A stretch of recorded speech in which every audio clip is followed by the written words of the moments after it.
I'm vengeance.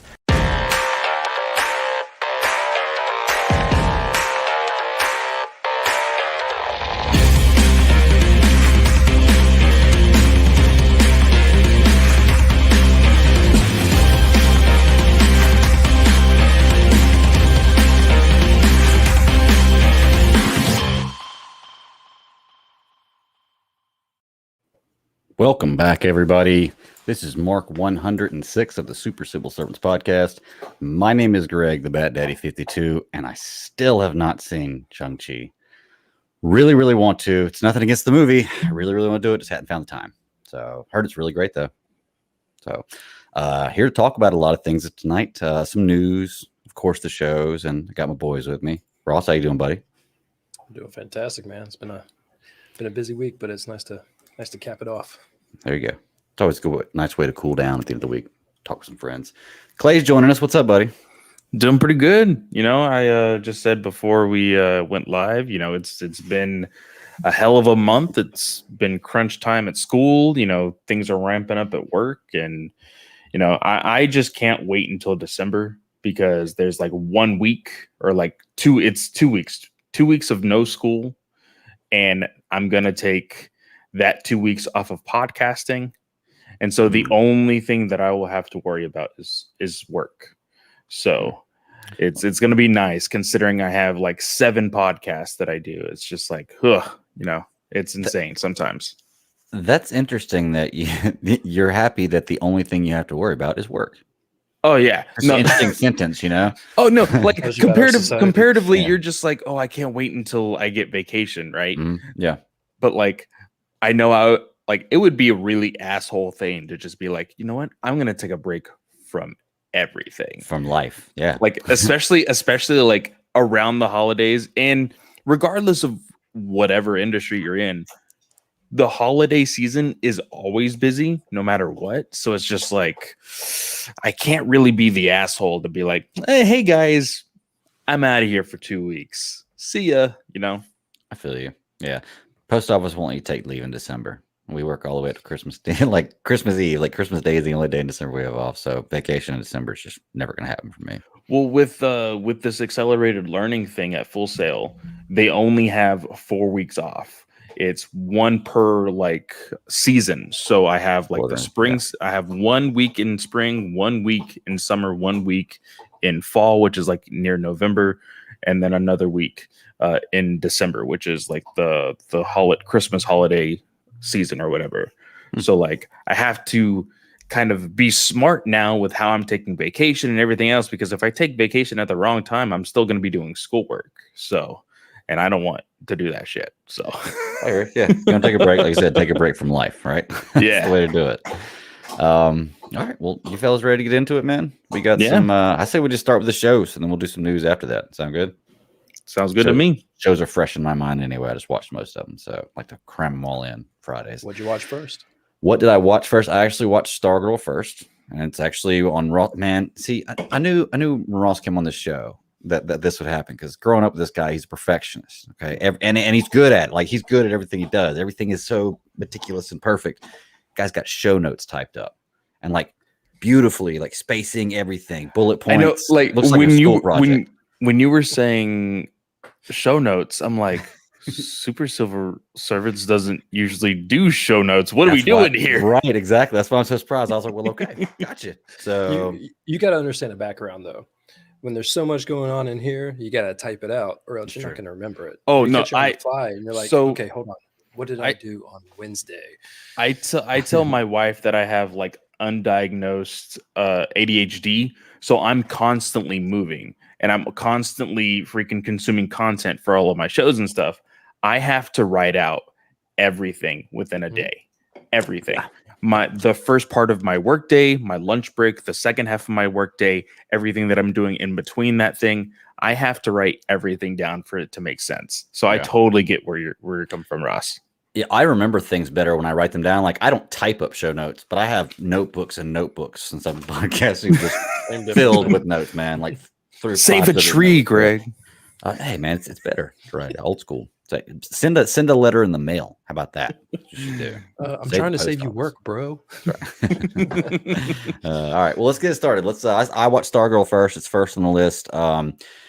Overall thoughts on how the show's going so far in this week's episode. Start with you, Clay.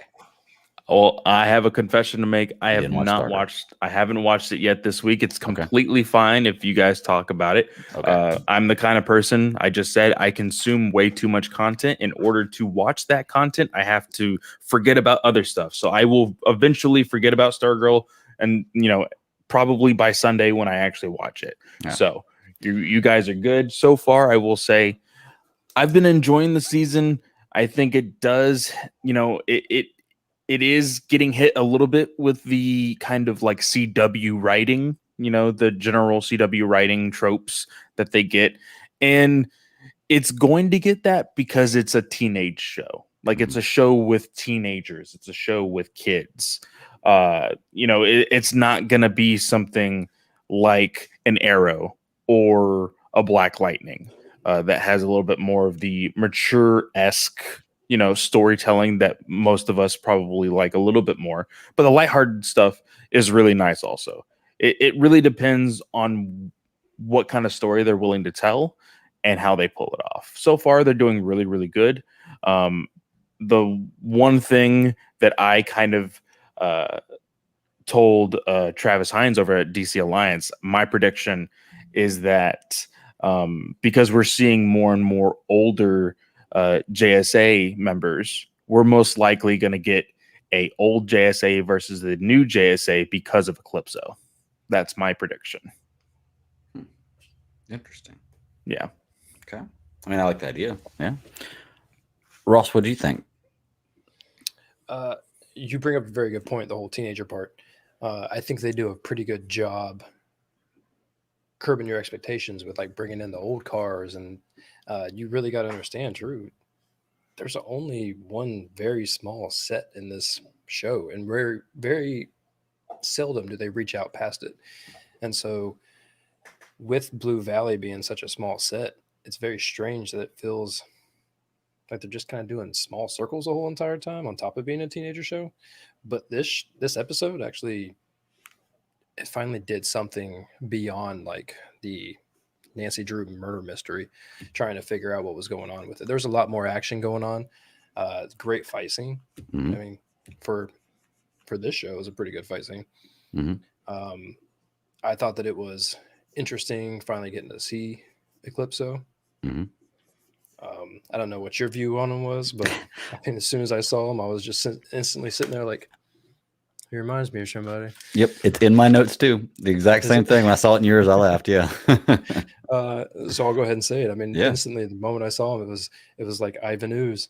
And then as soon as I'm sitting there looking at it, I'm like, mixed with Malachite.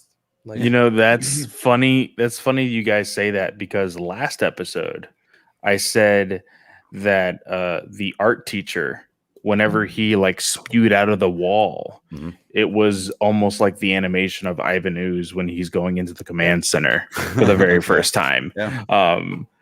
I need to see this now. Like, I'm definitely going to be watching it this weekend to see. Good, Ross. last week we were talking about was it Thunderbolt? Mhm. And we brought up like what everyone's thought was on it. And my very first thought was it felt very 90s, but in a good way. It's like they did a pretty good job bringing the graphics up, but it felt very 90s. Between clearly having the actor, clearly having like just one simple, awesome, I guess, superhero power, which was, just to make your questions come true. Yeah. All of that felt very 90s to me for some reason. And then this week felt like they just did it all over again. And I'm fine with it. I'm happy about it. I think I kind of got the 90s vibe too, but I think it's from the way they portrayed the character with the dude and the, it was a very almost like Teenage Mutant Ninja Turtles talking style, like, I don't want to say tubular because I don't think he said tubular, but I always say tubular when I think dude. Yeah, but he was definitely a dude, a 90s dude. Okay, this week, good episode this week. I read the synopsis before I went into it, so I was like, okay, interesting to see how it's going to build up to this.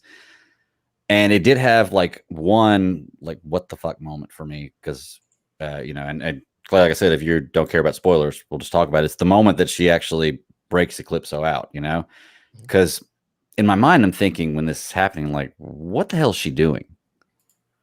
First of all. And then they show the staff hit the diamond and it breaks, and then I'm just like, well, what the hell happens now? And that was the moment where I was really like, okay, I don't know what's going on. I'm starting to get the feeling that Shade maybe is trying to do the right thing, is really a good guy, but you never know. I think there's always that side of it. Like, So what do you do to Shade protect has a people? history. Shade has a history of being both a good guy and a bad guy. Okay. Here recently, he has helped in comics, both the Flash and Hawkman recently, but he does come from like a more evil-esque background. Okay. So it is kind of following his origins, and in here, I would like to see some context to what you're saying for this episode. But from what I've been seeing recently in the other episodes coming up to this one, it's more like he has never actually gone out to do anything evil. He's just somebody who's very ominous and gives off that like, hey, you're a bad guy vibe. Like, I think he gave that definition last time. He said the difference between evil and bad, right? Yeah. Yeah. And so I think, like, I'm not going to say it's bad writing because it's not, but it's definitely smarter writing to not just go out and say, hey, I'm a good guy. Right. Because you're teetering with the idea of like, hey, he is going to be looking out for himself when it comes down to it. But also, like, they have kind of said Eclipso is like the biggest evil of them all, kind of thing. And like nobody really wants that, It's the same thing of like when people team up with the Joker, it's out of like, hey, I don't really want to freaking do this, but it's gonna get me what I want. And the same thing when it comes to getting Eclipso, it's like, hey, I may not want to team up with the good guys, but if it's to get rid of this overall evil that could kill everyone, right, then yeah, I'm gonna do it. Right. This being around is better than that being around. Yeah. Yep. So Ross, I want to ask, I don't know if you remember, did we ever see Cindy in a suit last year in the first season? I feel like they were definitely hinting at something, especially at the very, very end. Okay. But I don't. Well, I think they did remember show if a she was suit in- at the very end, right? But we didn't ever see her in it. They showed a suit because that was what her dad had made for. That's what it was. I remember. I think up something on like that. Yeah. like a mannequin style. I didn't like it, man. It didn't look good. It came out very loud and proud. Yeah. It wasn't very loud. It didn't work for me. I was just like, I see what they're trying to do here, but nah. I mean, and For who? honestly, for Cindy, Cindy had some sort of costume last season. I don't remember. This, like, right at the I don't end. remember it being this one, but I could just be wrong. I'm not Was sure. it green? Yeah. It's a really Yeah. ugly green. Now, granted, and I think it's funny that this show almost like formulaically always ends up being like a nighttime show. Like every episode, like all CW shows, like all CW superhero shows, end up being a nighttime show. But it's more so, I think, for the fact that, like, hey, we're going to show that it's nighttime so that way we can get away with some of the, God damn it, Greg. No, I'm joking. But they can get away with some of the heavier CGI stuff. They're just like, hey, it's not going to look great, but because it's dark, people won't notice certain things about it, right? Our graphics work better at night. Exactly. So with Cindy, I will say probably the biggest defense to that is you probably don't remember it because she had that costume while in her father's dungeon most of the time in the first season. Okay, so that makes sense. I mean, I don't know. Maybe it's just seeing it again. I just didn't particularly like it, but there is Okay, so Ross, you have in your notes right here something I want to talk about too. There's a good build up for a pretty good fight scene at the end, and the transitions between the fight scene are good because you have basically 3 different fights going on, and it's transitioning between the 3 fights as the moves are happening, which is pretty cool. I was like, oh, I like that. But Eclipso, man, with Cindy, those blades she has, those are attached to her, right? They're like Wolverine's claws, right? Sure looked like it when he It took sure one. looked like it to me. I Eclipso. think so, but I haven't they never show it actually like where it's connected. I'm They pretty always sure it show is. they always show it like come out of Yeah. her freaking like right here, like right underneath her hand, Mhm. but they never actually show the entry point. Well, It's less Hela and more Baraka. Yes. the way okay, that that's it a good way to felt. put it. Yeah. Well, I just know that when Eclipso picks her up and rips that thing out of her arm, she screams. So I think they're attached. So, but I thought that was pretty badass. I was like, wow, okay, this guy's he means business. Trying to think, the Pat Dugan scene where he kind of got effed up. That surprised me. I didn't see that one coming. I I just feel like thought for they sure needed Stripe one. would be in the fight, but they make Artemis out to be a badass in this. I mean, she is a badass. I get it, but like she's taking on our man, and she's going toe to toe with him, I did feel like they were kind of dumbing down his power a little bit. that fight felt very miscalculated for Yeah. the 2 of them that were fighting. Well, I mean, they had to give him something because Isaac was fighting Wildcat, and Cindy was fighting Stargirl, so I guess they had to give her somebody to fight. It also seems like they've been trying to show him as almost partially distracted this whole entire season. So I don't You know if they're say really that? working towards something. You say that, and of course, there's the whole thing with like Solomon Grundy, and we haven't really seen him yet or whatever. But like, Greg, you mentioned it in the last episode that I wasn't here for. There was a holy crap, my dog just scared the shit out of me. But there was this moment where he goes to Cameron while in the car, and he's kind of just staring at him like for a really long time. And you were like, what was that whole reason? Like, why? That was based off of like Eclipso getting into everybody's head, right? Mhm. I'm pretty sure that's what they were trying to play off. But Ross, you are right. It kind of did play into the fact that like he hasn't really been himself this whole season. And I say that because at the end of last season, he had this breakthrough of like, hey, I found out the equation. Hey, I know the secret about my family. Like he had like freaking like he had a whole new road to go down. And it seemed like it was going to be a brighter path for him. But I feel like the writers of this show are like, oh, I think people like him more of like the brooding type. And so they're kind of changing his character towards that. And he has those moments with Beth and with other team members that are just like, hey, I am growing and I am a part of the team, but I'm also going to be confused because I still have a lot of anger in me and all of this other stuff.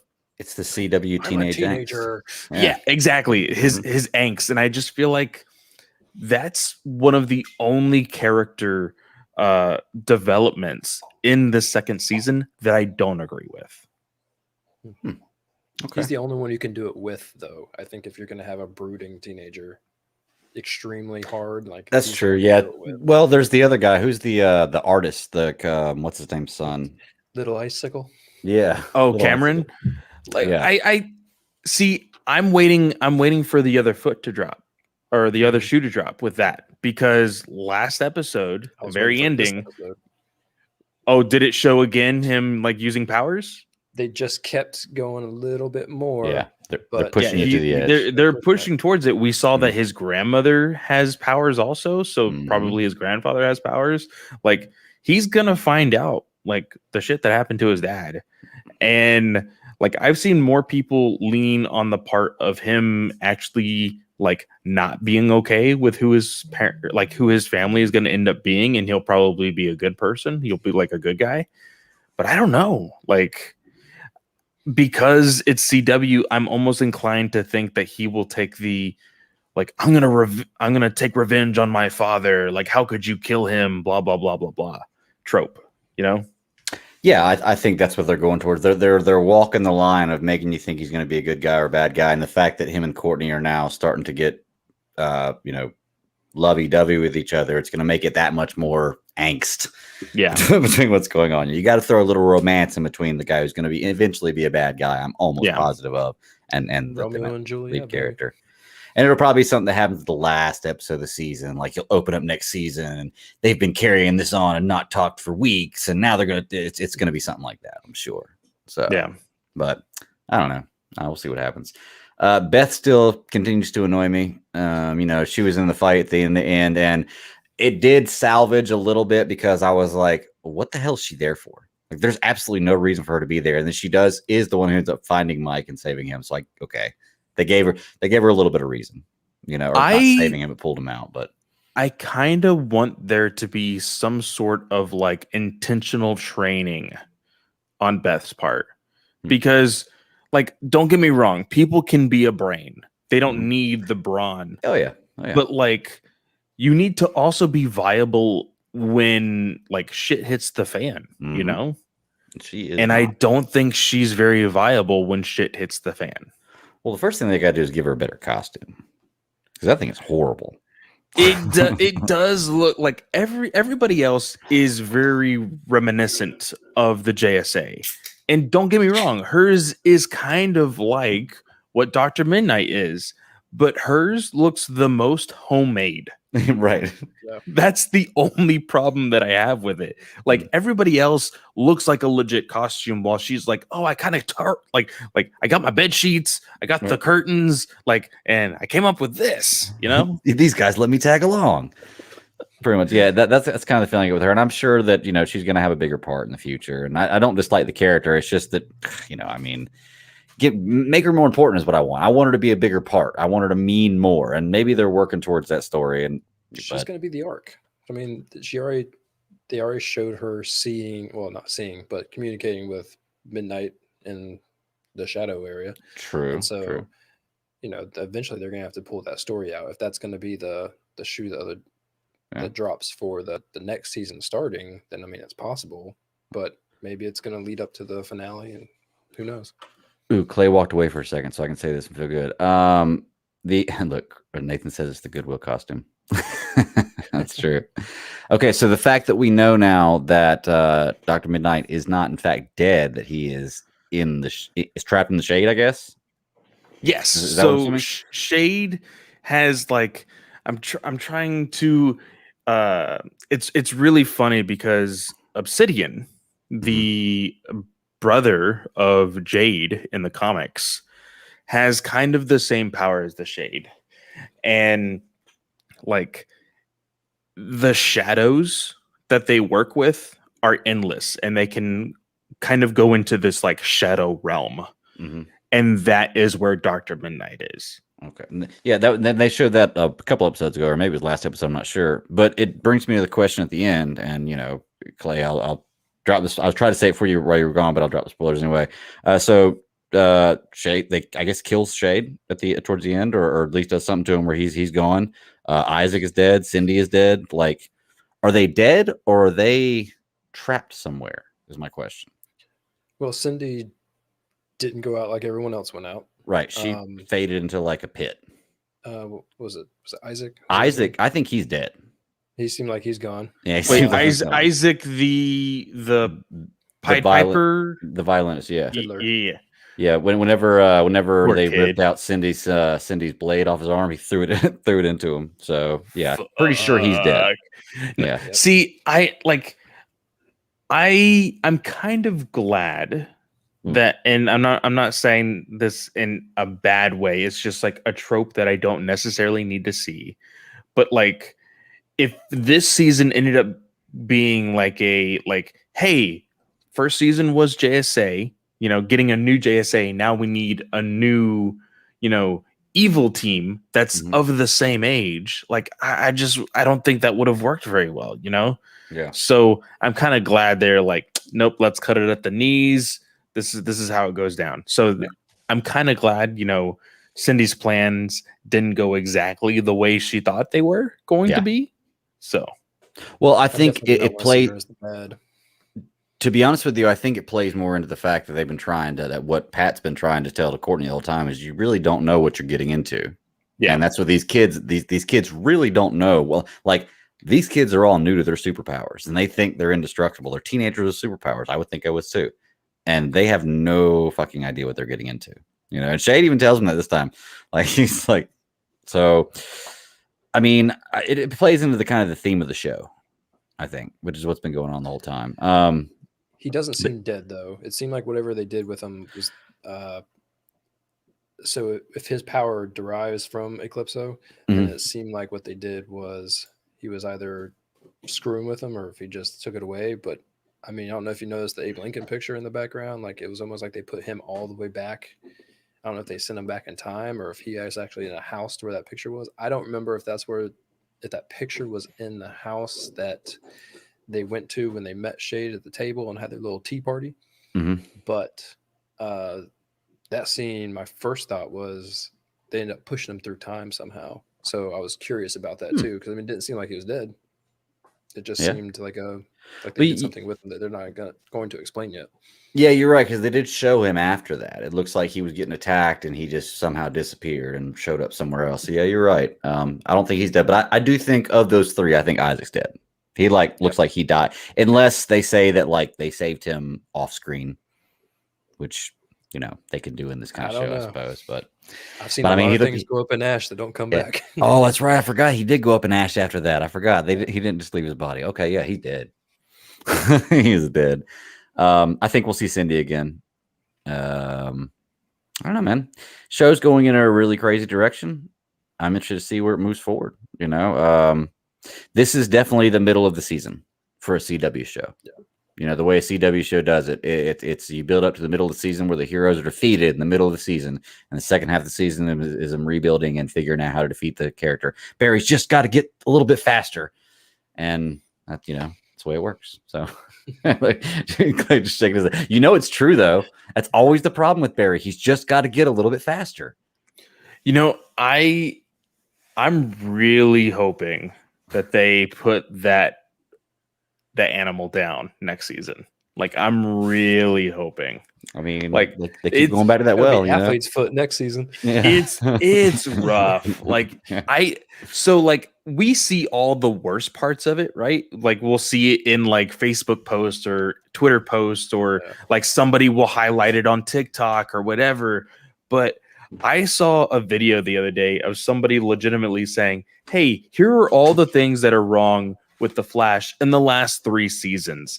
And he did a highlight of like all the biggest points. And I'm just like, I'm so glad that I stopped watching this show, and not in a way that's like, hey, I hate these characters. Right. It's of like, like Greg said, they kept going to this well. And it's the same problem that I have with Batman. Everybody loves Batman, but they only like 3 villains of Batman: Joker, Two-Face, Penguin.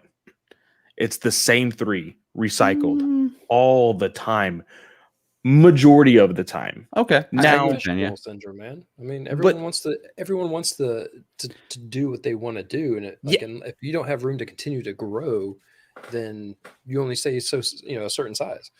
Exactly. Like because everybody wants it, and they make fun of it, but like everybody's like, oh, everybody wants to do the Martha Pearl scene. Like, every director wants to have that moment, that cinematic moment of being able to make all those pearls just like freaking just burst or whatever. It's like, yeah, we understand that you want to do it. Do it in flashback. Do it in the credits. Like, do it somewhere that it isn't going to take up time, so that way I can see something that I've never seen before. That's what I want. To be honest with you, when you come talking about the Pearl scene, it's already been done to perfection. I wouldn't even attempt it. You're just gonna look like a fool. Zack Snyder knocked it out of the park. So it was a like there's. I'm a Snyder homer. I was gonna say, is Ross not a big Snyder fan or what? He's a bigger. He wants to get it in every time. Yeah, exactly. I just had to get a jab in. No, I would say the best part of Martha's Pearl scene is actually Teen Titans Go to the Movies. Go see that one.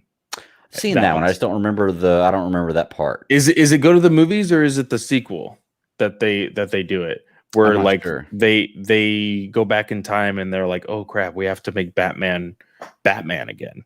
And so they take the Wayne family and they push them into the alleyway, and then all you see is the gun flare, and they're all like Okay. smiling and like giving thumbs up, and Bruce is like crying. They're like, yeah, we did it. Cool. That was pretty And good. then they like dip out of there. Destroyed a kid's child. I love Teen Titans Go, man. I think it's a great show.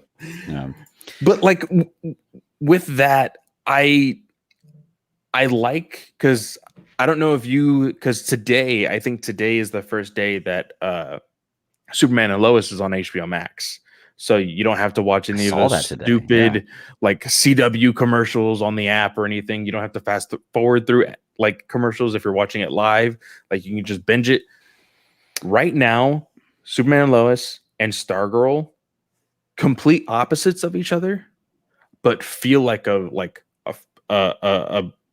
like fresh air. Like it's so much better than what we have been getting with Legends of Tomorrow and Flash, that have kind of just beaten a dead horse for a while. I will only point out the obvious, and that is that they are early on in their show careers. Yes. And Very true. Which all the other shows did really well early on. That is true. Yeah. Well, I'm kind of with you, Clay. I'm glad I stopped watching Flash because I really enjoyed season 1. Season 2 was pretty good. It started to go downhill. In my mind now, my Flash is good. Like I didn't see all the stuff that I saw little bits and pieces here. I tried to start getting back into it, and I was just like, I can't do it. Like one day he's going to be fast. By the end of the season, he'll be fast enough. And that was just kind of my answer. So, all right. Well, y'all got anything else you want to say about Stargirl? We're halfway through? We're right at that point where the heroes are lost. This is episode 7, so we're just about a little over halfway through, because I think there's 13 episodes. Yeah. So, okay, cool. Well, we'll keep trucking through it. So it's pretty good so far. Like you guys said, of the CW shows, it's one of the best ones out there. I'd recommend it if you hadn't watched it. You shouldn't be listening to this if you hadn't watched it. But anyway, let's stay in DC and then we'll move to Marvel. Let's just talk about some Titans, man. My favorite watch of the week.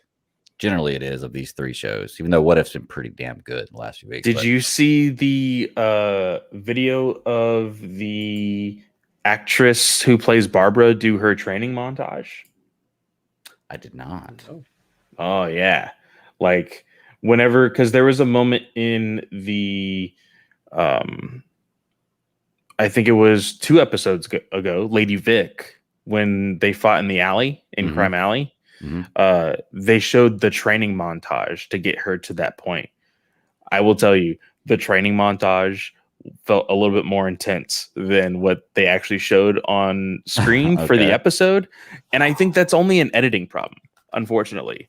But she put in the work, like in that training montage. She was actually moving very, very fast. She was rolling around in her wheelchair. Like it was pretty legit.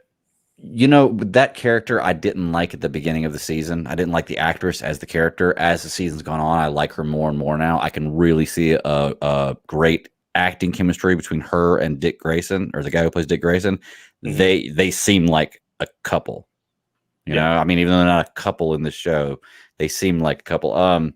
You had me excited there for a minute. Like I was like, oh boy, it's training montage. I thought you meant like the training montage. They were going to do a flashback, and I was like, is she wearing a suit? Is she wearing a suit?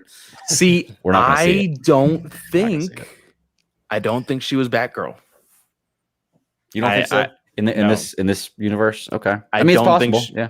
So I have told so many people this, and it's very unfortunate, but Titans, the timeline from when season 1 started, because this is a universe that has a prior history.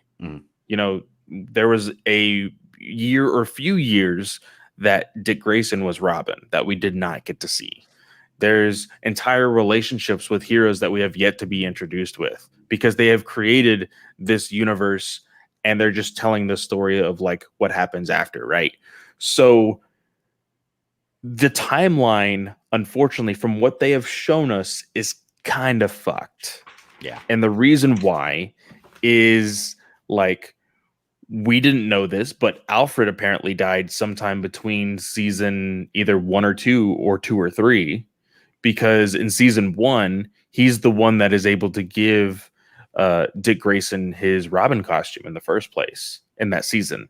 Yep. And then in the beginning of season 3, this season, when Dick Grayson, Barbara, and Bruce are talking kind of like about old times and everything, Barbara's like, oh yeah, tell them the time where I teamed up with you and Jason and we were like chasing after this one guy and like Jason said fuck or whatever and he was like, yeah, watch your language.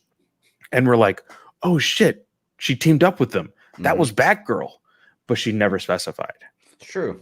It's true. And you know, actually in this episode too, he describes her as 3 things and vigilante is not one of them. What do you say? It says jewel thief, police commissioner, and something else, but vigilante was not one of them. Say, hey, you may be right. Yeah. Yeah. I think they're just trying to string Greg along. Yeah, probably.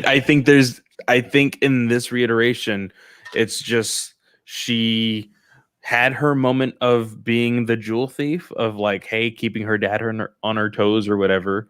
And then her dad, you know, bit the bullet with Mr. Freeze. And she's like, hey, I need to become the commissioner. Like, I think that's what it is. Do you think that's what it was though? Like, do you think that she was being jewel thief to like keep her dad on her toes, or like just? Well, that's what she said. That's what she said in the episode. I thought she was saying that like jokingly, like, but I thought she was talking about keeping Dick on his toes, not her dad. See, and that's also a thing. Like, again, for me as a fan of these people in comics, I have to like rely on some like comic book history and just be like, okay, they know each other prior to them being partners of Batgirl and Nightwing, right? Right. Yeah. So there's been stories told that like Bruce has held banquets at the mansion or whatever. So Gordon, you know, as the commissioner, would go to these banquets because, hey, I was invited. He would bring his daughter, Barbara, and that's how Dick Grayson and Barbara met. Like, I'm headcanoning this for this universe because they haven't told us. True. Because when you see Dick Grayson as Robin fighting this jewel thief, she pulls off the mask as if she already knows, hey, I know you're Robin. Mm-hmm. So it's like, okay, like, I'm not saying you need to hold my hand, but there's probably fans of this show that don't read comics and they need to be told some of these things, you know? Well, you know who is doing the work? Tim Drake. Tim Drake is doing some work. He is doing some work, and I am actually okay with him just jumping right into it because that's his character. Yeah, I kind of that is it. Yeah, that is his character. All in all, that's how he is introduced in comics. He is just like, hey, I know you're Bruce Wayne. Hey, I know you're Dick Grayson. Hey, I want to be Robin. Like, you're a detective. I'm a detective. It would be great to work together. Like, I think he's doing a really good job as the character so far. Although I will give him some advice, and this is to anybody out there. If somebody ever points a gun at you, don't run straight away from them because bullets go straight. And they go so you're right. Zigzag, go in a different direction. Don't run straight away from them because then they just got to pull the gun up and shoot and bullets go straight. So just a tip to everybody. Unless you watch Wanted. Yeah. But like I will say this, was not expecting full on nudity in this episode. But I was loving it. You know, I mean, I didn't either. It kind of surprised me. Yeah. It got a little weird. Well, you can definitely tell this is an HBO show now. Yes. Not a DC Universe show. Yeah. You know? And I just feel like it's one of the things they had to like mark off the checkbook. You know, it's just like, oh, okay, they say the word fuck. Okay. Well, what else do they need to be? Okay, lots of blood. Okay. Mm-hmm. Oh, boobs. Okay, we're an HBO Max show. Let's do awesome, it, baby. You know, and they really didn't need to either. Like, it was just the moment was like, it was kind of weird, and he was only in that booth for like 2.5 minutes. You know, I was like, wow, that's crazy. Don't judge a man by his time. I mean, I don't know how those things work, but wow, that's crazy. You know, like, it's leading up to the moment that I don't want in this show. What's that? The moment being, oh, Jason, he's one of the guys again. You know, he's part of the team. Let's bring him back. Let's embrace him. He's, you know, this isn't really him. This is all Scarecrow. Like, Well, It's the one thing I don't want in this season. I think half the team is kind of leaning that direction, half the team's not, right? And then I think after the end of this episode, none of them are going to be leaning that direction. Even though you know at the end of the season he's going to be part of the team. I really want him to die by the end of the season. No, he's going to be part of the team by the end of the season, dude. I don't want it. It's going to happen, man. Think about it. They're just coming out with it's marketing, man. They're just coming out with what's the new Gotham Knights game? Yeah, Red Hood's in there. See, so there is again like a joke that me and my friend make about this show is this show for new fans or is this show for comic book fans? Because they lean heavy into the comic book stuff and they lean heavy into like, hey, you should know some of this background because of the not so like obvious, like you kind of have to connect the dots yourself sometimes. And it's easier to connect those dots if you have some backstory in being a DC fan, whether it be watching Under the Red Hood, the animated, movie, or reading comics or anything. Like, I think it's easier for us to connect those dots. Yeah. But like for somebody who's let's say I'm a new fan watching this, like, okay, he's gone on some sort of murderous spree, got people this giant drug that ended up shooting up all of Gotham. I don't know how many people got killed. I know that they said a number at the beginning of this episode. And then if he comes back to the team, the Red Hood has been seen as somebody who is not a good person.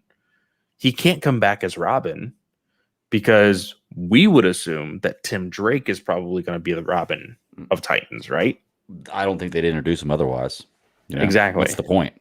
So, and if they do if they do introduce him and you don't ever see that, I think that's really poor writing. So scary theory, because I know Travis Snell would just blow a load if this happens. Dick Grayson becomes Batman. The whole terminology of be a better Batman, he's actually going to become Batman. Tim Drake is going to be Robin. And Batman will lead the Titans. It seems like he's adamantly against it. I don't like that. I don't like it either. I don't like it. I don't like it either. I don't mind if they do a few episodes or they have a story arc where he has to play as Batman for a few episodes or for some particular reason, because I've seen that, but I just don't want him to be the new Batman. I don't think that Batman is done in this universe. I just think that he's gone for the moment. But I really don't know, because the way they have the older Batman in here, it's kind of crazy. I don't know. Did you see? Oh, speaking of things comic book fans would know, did you see that whenever it was last episode, whenever Barbara went to go call Dick, she pulled the red cell phone out of the drawer? Yeah, I was like, that's cool. Call back to the red phone. Yeah, modernized. It's a red cell phone. 66. I was like, that's pretty cool. Yeah. So, So, okay, let's talk about the big elephant in the room. What's going on with Superboy and Blackfire, man? He's laying it down, ain't he? That's what it looks like. She is going to stab him in the back so hard. You think so? I think so. Okay. I think so. Just like in last season, just like in the first season, there has never been just one villain. There's always been multiple villains. In last season, it was Deathstroke and the people that hired him, right? And the Cadmus and all of that, with Superboy, they were all involved with each other and they kind of knew it, but they kind of didn't. It was a whole kind of a mess thing. And the ending kind of just dispersed it all. In the first season, it was the whole thing with Etrigan, and then with who was the other villain? Was it just Etrigan in the first season? It might have been. Yeah, because Trigon wasn't into his second season, so yeah. Yeah, okay. So just the second season. I think what's gonna happen is before episode 13, they will be done with Crane. Making a prediction now, I think Jason kills him. But after that, something in all of that I think Starfire and her sister Blackfire bump heads because there is some hypocrisy going on with Starfire right now. Mm-hmm. I think that hypocrisy is gonna get to Blackfire, and she's gonna go into some of her old ways. That's what I think by the end of the show. I agree with you to a certain extent. I think that by the end of the show, she's going to have a moment where she's going to want to turn, or maybe even somewhat turn, a little bit. But I think that the relationship they're installing with her and Superboy is going to be what stops her from completely turning to the dark side. To be honest with you, I think that's what they're putting that in there for, because they did stress in the car conversation with those two about how they don't want to forget each other, and this is something they don't, and I was like, okay, so they're actually making this. They're not just fucking. They actually seem to have, which is gonna make it hurt so much more when she stabs think so. Okay. Connor in the back. I very well could be. It very well could be. Yeah, I mean, stab Superboy in the back. Yeah, gotta be a pretty tough blade.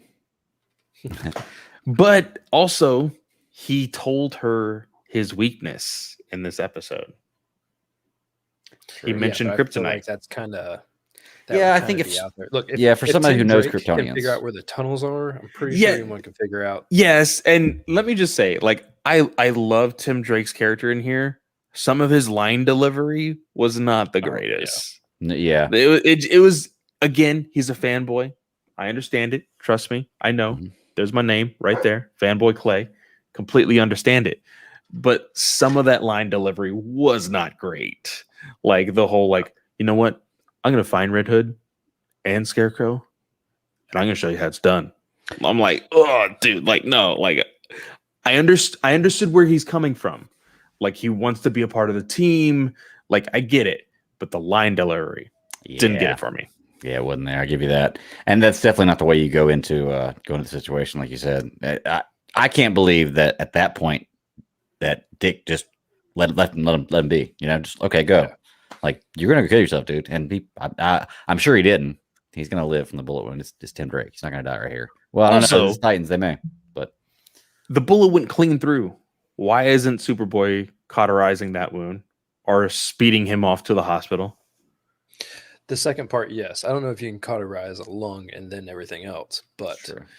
I mean, I guess I didn't see where the actual shot was. Well, they said his lungs were filling up with blood. Okay. So yeah, he could have sped him off to the hospital easily. Speaking of hospital, I don't know how many movies and TV shows that we have all seen collectively, but when you're on a motorcycle and you just decide to go around traffic, it never goes good for anybody. The CGI. It was something to behold. I was like, oh shit.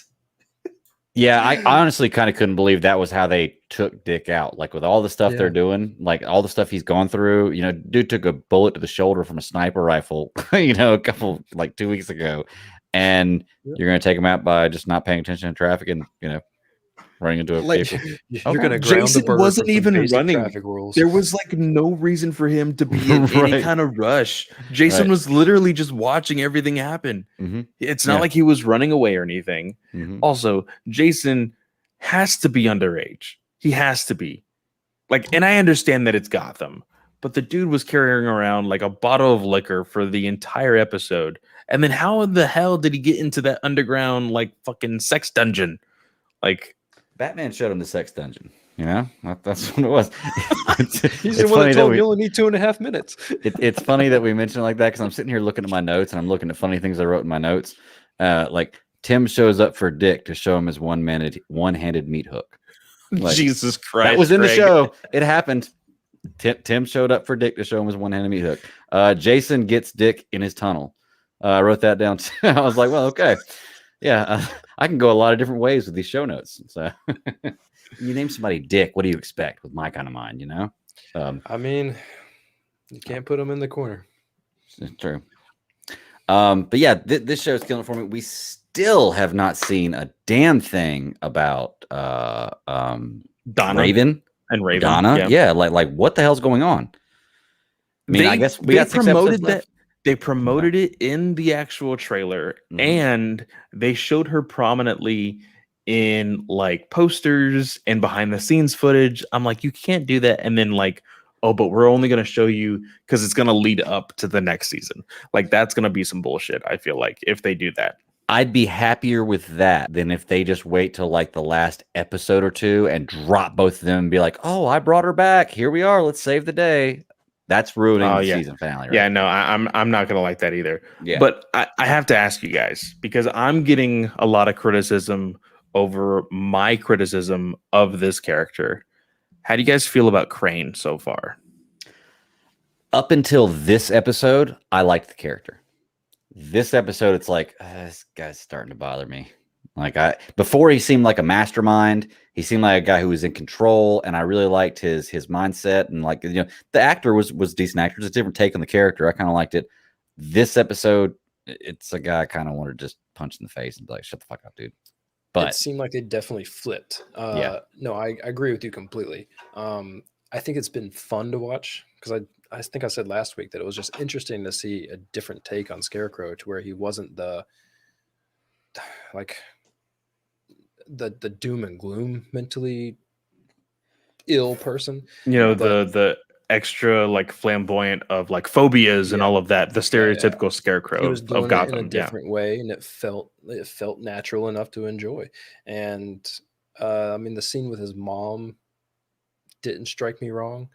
I don't know why I can't get it out of me, but him using that damn tool to try to drill through the metal was like, as soon as I saw it, I'm like, this moron is using a hammer drill to try to drill through metal.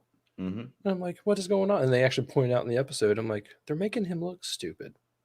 Why would they try to make him look stupid when they've done nothing but to try to show how smart he is? Maybe they're trying to flip it, and we don't know it yet, but it sure doesn't feel that way. No, it really doesn't. And I think what they're trying to do is they're trying to show him losing control, and in him losing control, maybe he loses his ability to be so sharp with his mind. Yeah, methodical or whatever. Yeah. So, I don't like I will be honest, I have not liked his character. And the main reason why is all the way from the start of him being cast, this actor, they have said Scarecrow is going to be the villain of Titans. They said Scarecrow is going to be the villain, and they said so and so has been casted as Jonathan Crane. I'm like, okay, like, but they used the term Scarecrow, and they kept on, leaning into Scarecrow. You talk about the fear gas, everything else. He hasn't been acting like Scarecrow. Again, like, this character has a history beyond what we have seen him in for this season. He has a past, a past that he wore the bag over his head and was Scarecrow at one point, because we saw the mask several episodes ago in the flashback with Jason in episode 5. Like, and for him to be the way he's acting now, especially this episode, like you said, Greg, it's kind of like he is losing it. Like, I was not a huge fan of the scene with his mother because it came out of fucking left field. Like, it was just like, okay, I'm here in this like thing, and like this inspector comes, I kill him, and then boom, I'm in this office, and hey, you're my mother. And it's just like, okay, you're hitting me with a whole lot of information here, and you're not doing anything to progress this story. Right. It is a scene that could have not even been in there at all, and it wouldn't have mattered. Yeah. Well, I thought they were going to pull a Homelander. When he's talking about laying his head down, I just want to lay my head down your lap or something like that. And I was like, I think I pull a Homelander. Like, is that what they're going to do? And they kind of did, I guess, because he ends up killing her in the end. And, Also, that has got to be the worst SWAT team in existence. Like, they had him dead to rights. And then what? They were like, oh, he's in the room. Let's all go. Like, that sniper should have stayed on spot to make sure nothing happened. And then they were like, oh, nope, we're good. We know he's there. Let's go get him. Let's bag him and tag him. Confidentiality, man. They couldn't, violate his rights. He's allowed to talk to his mommy. And nobody else hear it. So, Oh, and I want to say too, and this is something that every show or movie does. Snapping necks is not as easy as they make it look on No. television and and movies. When he snapped your that neck is dude's strong. neck. Yeah, Yeah. yeah. When he snapped that, it didn't look real at all. I was like, I don't believe that guy is strong enough to snap a neck. Just No. can't do it. You know. So I hate that kind of trope, but whatever. Well, no, the big trope for me, and it's definitely a CW thing because I've kind of grown up on CW like WB shows, is the like, and it's funny because I had a long conversation about this with some friends one day. TV makes it way too easy to knock somebody out. Oh yeah. And by the way, if you've ever really hit somebody, it fucking hurts you too, by the way. There's a reason boxers wear gloves. It's not to protect the other guy's face, it's to protect your hands. You're hitting bone against bone. It fucking hurts to hit somebody. All right. Yeah. But they make it seem like it's just nothing. You can go into a fight bare knuckle all the time, just bam, bam, bam. Like, nah, it's not gonna happen like that. Sorry. But let's see. Anything else about this we want to talk about? Gar is still, they're kind of throwing him in there, a little bit of story in there, a little bit every time, but it's like the most like least important part of the story. You know, he's replacing Raven. Raven was the one that was always trying to bring everybody together. Yeah. And now that she's gone, he's trying to play that role, but like he's really dead set on like saving Jason. And somehow I feel like it's gonna like something has to happen to Gar in order for all of this story with him to play out right. I think he's gonna look. What's gonna end up happening? I can almost call this. Let's see if it happens like this. Now they feel like Jason has betrayed them, even though he didn't, or I don't think that's what they were going for. Looking like they were going for. It didn't look like he was betraying. It looked like he legitimately wants to do his thing, and that's what I'm hoping the story they go with. They're gonna think he betrays them. They're just gonna be head to head. Dick's just about to kill him, and Gar's gonna be the one who saves him because of this thing right here. And they did a good job tying that story in with Gar about how when Cadmus had me. And I killed people, you guys didn't judge me for that. It's a little different than killing one of your friends, I suppose. Even though it really shouldn't be, I guess, when you think about it, it's still killing a person. Shouldn't be any different. But I can see how emotionally it would pull you in a little different. But that for me, that's what's gonna happen. He's gonna be the one who saves Jason from being killed by Dick, and he's gonna make Dick a better Batman that way. That's what it's gonna be. So the ethical center. Yeah, it's going to come down to that. We'll see. But I don't know. This is HBO. This is not CW. So we'll see. They made us say fucking chop Jason's head off. So. No, do you know what I want? You know what I want? I want them to be. I want Jason dead, and this is how it's going to happen. Jason is going to kill Crane. They're going to feel like, hey, it's over now. Let's pretend like this is all gone. You're going to be a part of the team, and then. Boom, Dawn shoots him. And she's like, that's for Hank. That would be really weird, but I think I could live with that, to be truly honest with you. Truly, the only reason I don't want Jason Todd dead is because I like Jason Todd as a Robin. I like the actor who plays the character. I think he does a great job. I think he nails the role. Even though the character is a guy who you don't necessarily like all the time, but that's who he's supposed to be, is a guy you don't like all the time, but you still care for him. And I'm not going to lie, man, I wasn't a huge fan of the Red Hood outfit or costume whenever I first saw it when the pictures came out. But the more I've seen him in it, even though we haven't lately, I really enjoy it. And I think I'd like to see it more on screen. Like it's a waste of a good costume if they kill the character off, I think. I need a more slick helmet. Like the helmet is too boxy for me still. I had a problem with the Iron Man helmet before. I agree. It's kind of a big Iron Man helmet, and I had a problem with that before. But I don't know. I guess just the more I look at it now, it's just in live action. Maybe it looks good. It'd be something I'd love to cosplay as. I think it'd be a badass cosplay. But I don't know, man. I like Jason Todd. I think he's going to live into the season, but we'll see who's right about this. So my question is: do you predict he's going to die, or are you hoping he's going to die? I hope he's going to die. I hope he dies. Right, but. I don't think he's going to. Okay.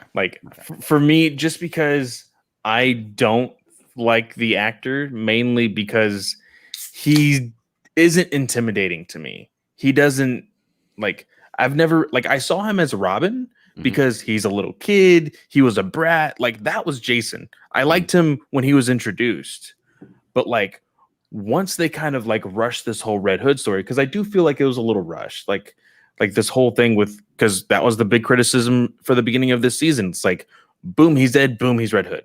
Like, there was no time for anybody to really breathe. And but they did that with everything, right? They rushed the Jericho story and the Deathstroke story last season.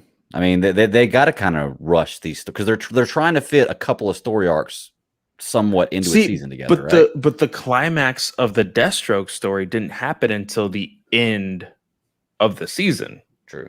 That lasted all season.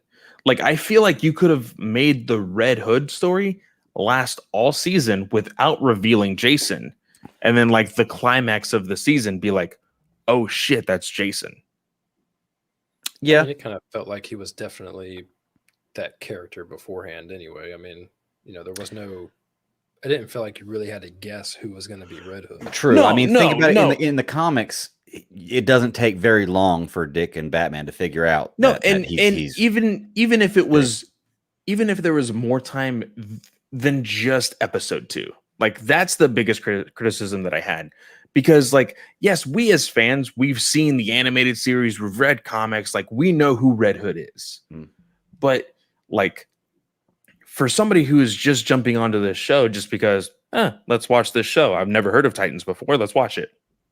And then being like, oh shit, that's Jason. Like, and finding out the very next episode, I feel like there's no buildup to how that character is supposed to be methodical and how that character is supposed to be like the undertaking of Gotham. The way that he was kind of leading to believe that, like when he like threw the head, like all the bag of heads and stuff, like, because I feel like that Red Hood is done not really well. That Red Hood is, that scene is done really well, whether it be in animation or here in live action. But that reiteration of Red Hood is not even the Jason and or Red Hood that we're getting right now. Like, that character is gone already. The last time we saw Red Hood was 4 episodes ago. That was kind of what I was saying before, is I love the suit. I haven't seen it in a while, but I mean, like I said, to be fair, at the same time, in the animated movie, in the comics, they find out pretty quickly that it's Jason Todd, and he doesn't stay bad Red Hood for that long. I mean, it's right, because realistically, he's not a bad guy. He wants the same things. He's just going about it a more Punisher, Deadpool way of justice than Batman is, because Batman's an anti-hero too, but he's just a little behind like where Punisher, Deadpool type you would consider, and that's kind of the point he's at, I feel. But I don't know. I mean, it's a different take. I get you not liking that. I didn't have a problem with it, but I can see where you have issues with that. It would have been cool to see maybe a longer story drawn out with Red Hood. I think we're going to see more of Red Hood, and I think he's going to be a character in the future. But I would have rather not had it drawn out more if it meant like filler and unnecessary stuff, like, because I've seen shows get ruined for me by being just too long. And just too much crap in there, and it's like, okay, come on, man. Do you know the filler that I don't like in these episodes? What's that? Starfire. That's what it seems like her story arc is filler, right? I agree. Her whole like, oh, I blacked out. I don't know where I am. What's going on? Like, I have an inkling that might be like a little touch of Raven. Like, granted, we have been seeing these like kind of blackouts and or freakouts since season 1. Like, she's always had like this like weird like kind of mystery background, because that's what she did in season 1. She escaped somebody, and we've kind of just moved on from that. And because we've moved on from it, I'm not really interested in learning her background anymore. Like, I just know her as part of the team. If they were to dedicate more of like a season to her as a character, I'd be okay with it. But they're doing it in like these weird little blotches of episodes, and I'm just like, you're ruining the flow of what I am watching. Right. and it doesn't make me feel any more interested in what that content is. Not necessarily, hey, I don't like Starfire. No, I do enjoy Starfire as a character, but I just don't care that much about these visions. Well, to be honest with you, I could watch a Starfire show, just a Starfire show by Yeah. itself, and I think you could do a good job of that. I would love for this show to eventually branch out and have like a Superboy show and a Nightwing show, and I doubt they ever will, but it'd be really cool to see that. Starfire's story does seem like filler, but I could be mistaken. But in the first 2 seasons, or when she was first having these flashbacks, wasn't it something to do with her sister too? Yeah. Like her sister was causing them, and now it's like her sister doesn't even feel them, doesn't know anything about them. You think it's a That's why she rewrite? asked that question. Yeah, She asked that question when they were standing out in front of the cars, yeah, it's really really strange. or before that. Yeah. I'd like to learn more about Connor's background and his backstory. I mean, I know we've heard about it, and if you know Superboy, you kind of know what's going on with it, but we still don't really have a whole lot about that. Like, I think Connor and Gar in this series are the two most mistreated characters. 'Cause They're great in the characters. background. Yeah, but they're Yeah. always in the background, man. And it's like, for me, if I have a guy who can turn into animals and Superboy with me, he's always going to be with me when I go out and do something. Like, I don't I care how think badass if you we think you get are, if we get a season 4, I think it's a Superboy centered season. that'd be good because I like him as an actor. I like him playing the character. I was, a couple weeks ago when he was diffusing the bombs and everything, or before he couldn't do it with Hank, but when he was doing that and they kind of made him out as like a brainiac, I was like, I don't know if I really like that because they kind of make him act somewhat stupid, but he's not stupid. He's just unaware of a lot of customs and life things. But I thought about it. He's half Luthor. He's smart. Yeah. He is So I thought smart. about that. And, Yeah. So and one thing that we have to remember is like he's technically only like legitimately 3 years old, 4 years old, something like that. So like you have to take it like he doesn't have life experience. So he's gonna talk a little He's weird. got it now. Yeah, he does. yeah, he does. But like I didn't like him in last episode because they were still using the bombs. I'm like, I've already seen this. Like, you had me with the bomb with Hank to keep doing it. Like, now I know when I see Connor now, whenever I see Superboy, I'm gonna know, oh, there's gonna be a bomb somewhere. Like, and that's kind of boring to keep him as that character, because he can do so much more. Well, it's like prime example last episode, or not, maybe not last episode, but a couple episodes ago, Dick and Connor are going to some place that they've been set up and there's a bomb in the band. Yeah, that was last episode. Okay, that's the one where he can't get away. Connor's there because he can just withstand it, but he tells Dick to get away. And when they get to the scene, they get to the thing, they're looking around, and Dick's like, use your X-ray vision and look through that van. I'm like, why does he have to be told to do that? Yeah. Like, shouldn't Superboy just do that? Like, I would do that Because he's myself. 3. Like, yeah, okay. And that's a good point. Maybe because he's 3, he's still got to be instructed on what to do. And I get that. That's a fair argument. So, I'm liking Titans. I know a lot of people have said that if season 3's finale is bad, that they're out. But for me, there's just too much good to be out. Like, I hope I'm a glutton for punishment. I have not been liking this season, but I know when they're like season 4, I'm like, yes, the redemption season. Like it's like freaking slapping me in the hand. Like I'm still trying to grab that stove, and they're just gonna be like, no. Like it's what I do with DC content. To be completely honest, I want more of it.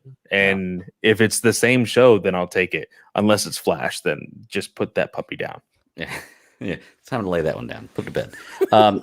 Yeah, Titans. Like I said, I'm loving it. For anybody who hasn't been watching, because I got some friends who never had the DC Universe app, and I think that really hurt this show from the beginning, was being on the DC Universe app as opposed to a bigger major network. Now it's on HBO Max. I think it's gonna become more popular, because I have people who told me they've never heard of it before, and I was like, well, I gotta get that, because most people never even heard of the DC Universe app. So let alone paid for it. Yeah. But yeah, Titans, I'm loving it. So let's see. Is there anything in your notes we didn't hit here? I mean, there's a couple things. Let's see. Oh, also, speaking of DC Universe app and people like it being hurt or whatever, there is now news that HBO Max is splitting their price in half. Yes. What's the catch? So it says here HBO Max drops off Amazon Prime, Warner Media intros, HBO Max 50% off deal for all new or former customers. There's a whole article. I'll share it with you. Yes. Um, I want to pay half.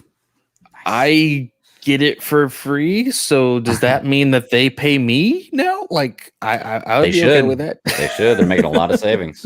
Making a lot of savings. Ross, one note you have here. LJ avoided an answer about Red Robin suit for Tim.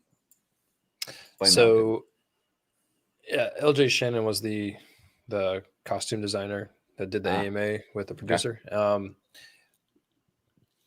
It felt, just by reading it, I mean, clearly you can put any emotion you want to into it, but it felt that the question was asked like once and twice that is the suit going to come? Like, are we going to get to that point with Tim to actually come up with the suit? And it just felt like it was being forcibly not said. Mhm. And I mean, you can take what you can from it. I mean, don't create a theory about it, but it was just But interesting. also, like with that though, like it's now become a thing that like if they do it, like they're not gonna want to spoil anything for the show, right?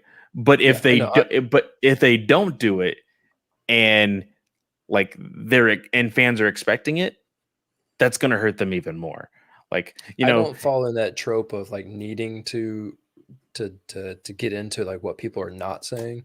It just by reading it, it just felt like it was like, well, we don't know.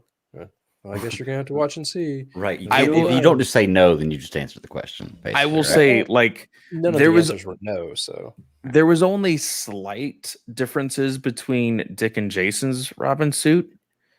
If you're gonna introduce Tim as Robin, change it up.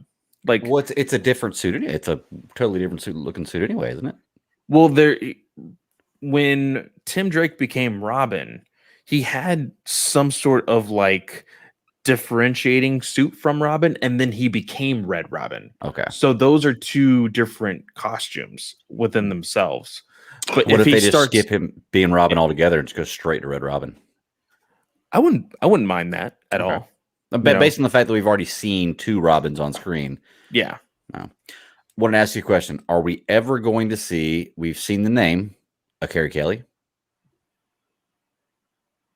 Ooh. We saw the name on the screen. See, Batman was looking for her.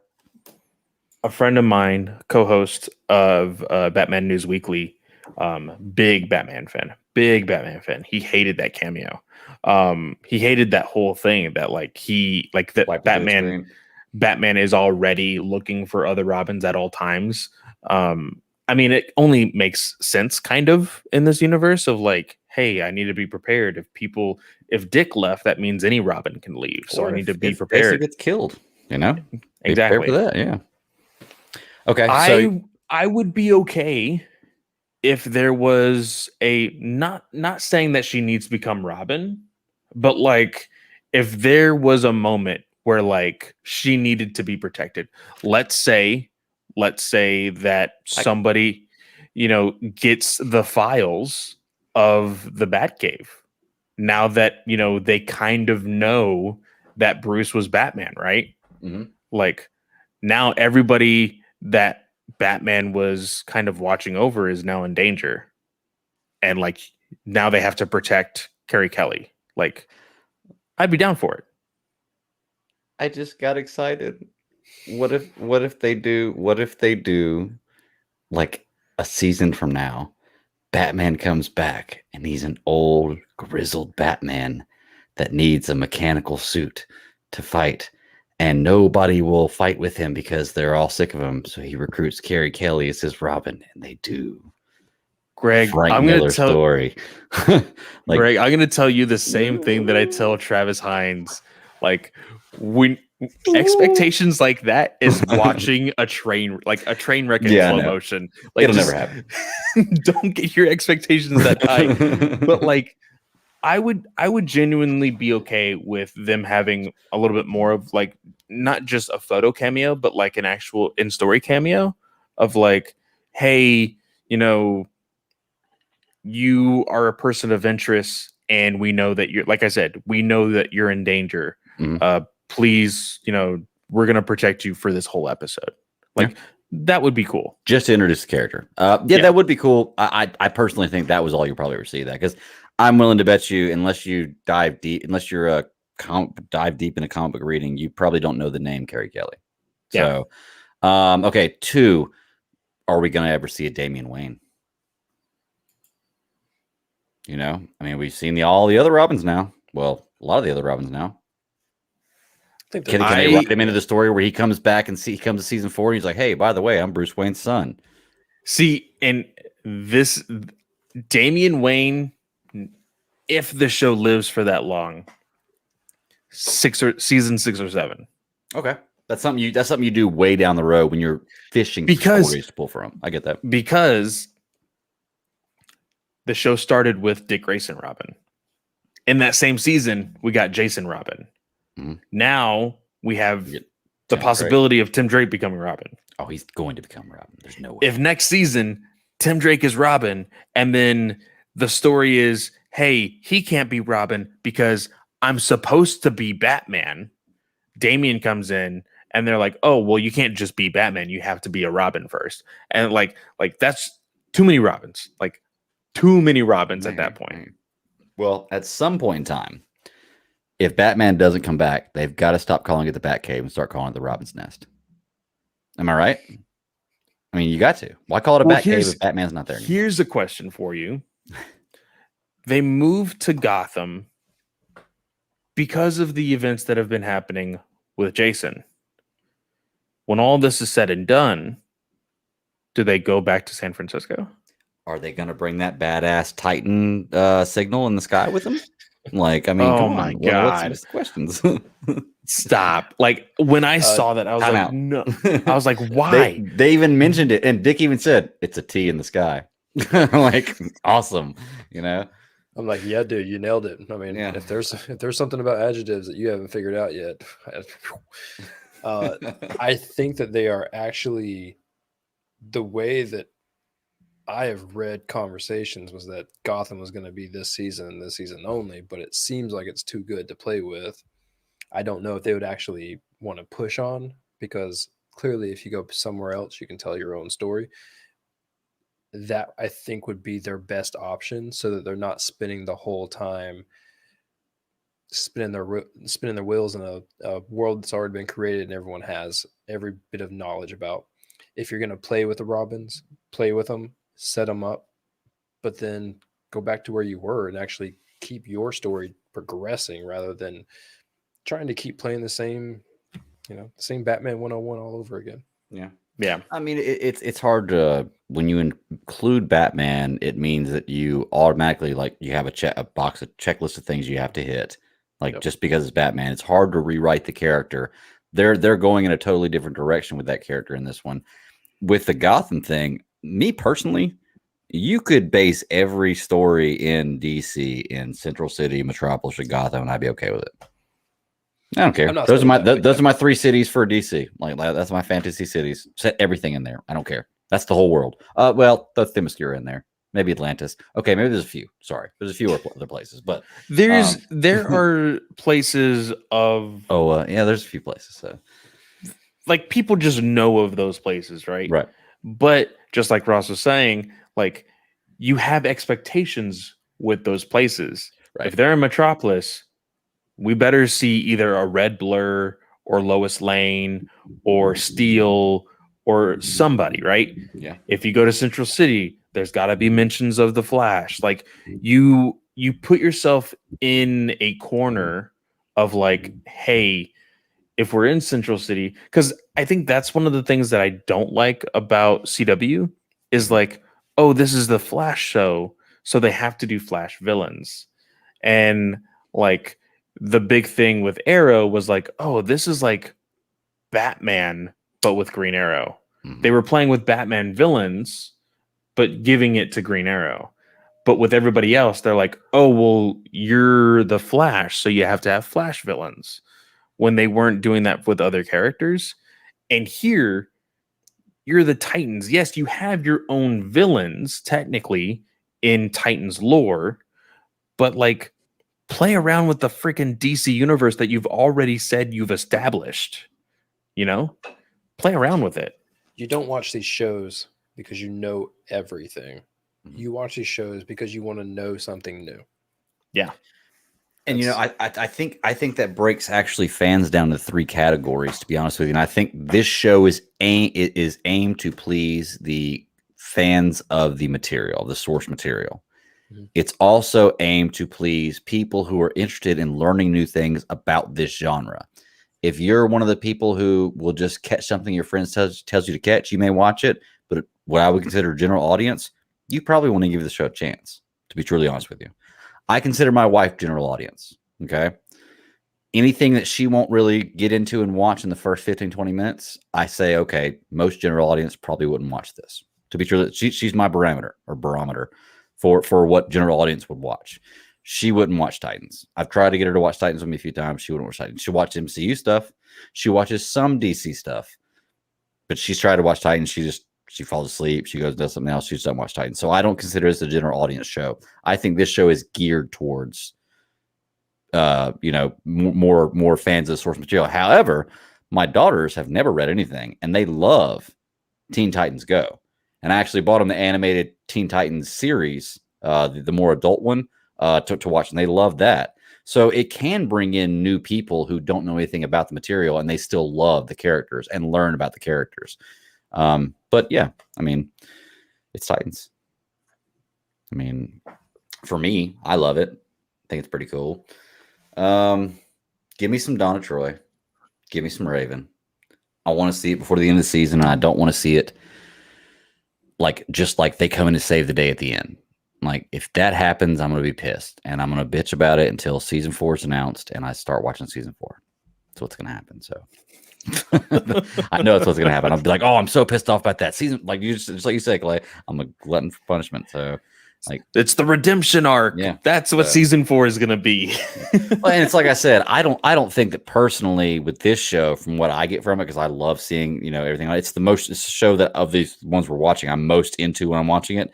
A bad season finale for me sucks, but it definitely doesn't make me not want to watch the show anymore. So I'm in it no matter what until they say no more Titans. So I miss Dove.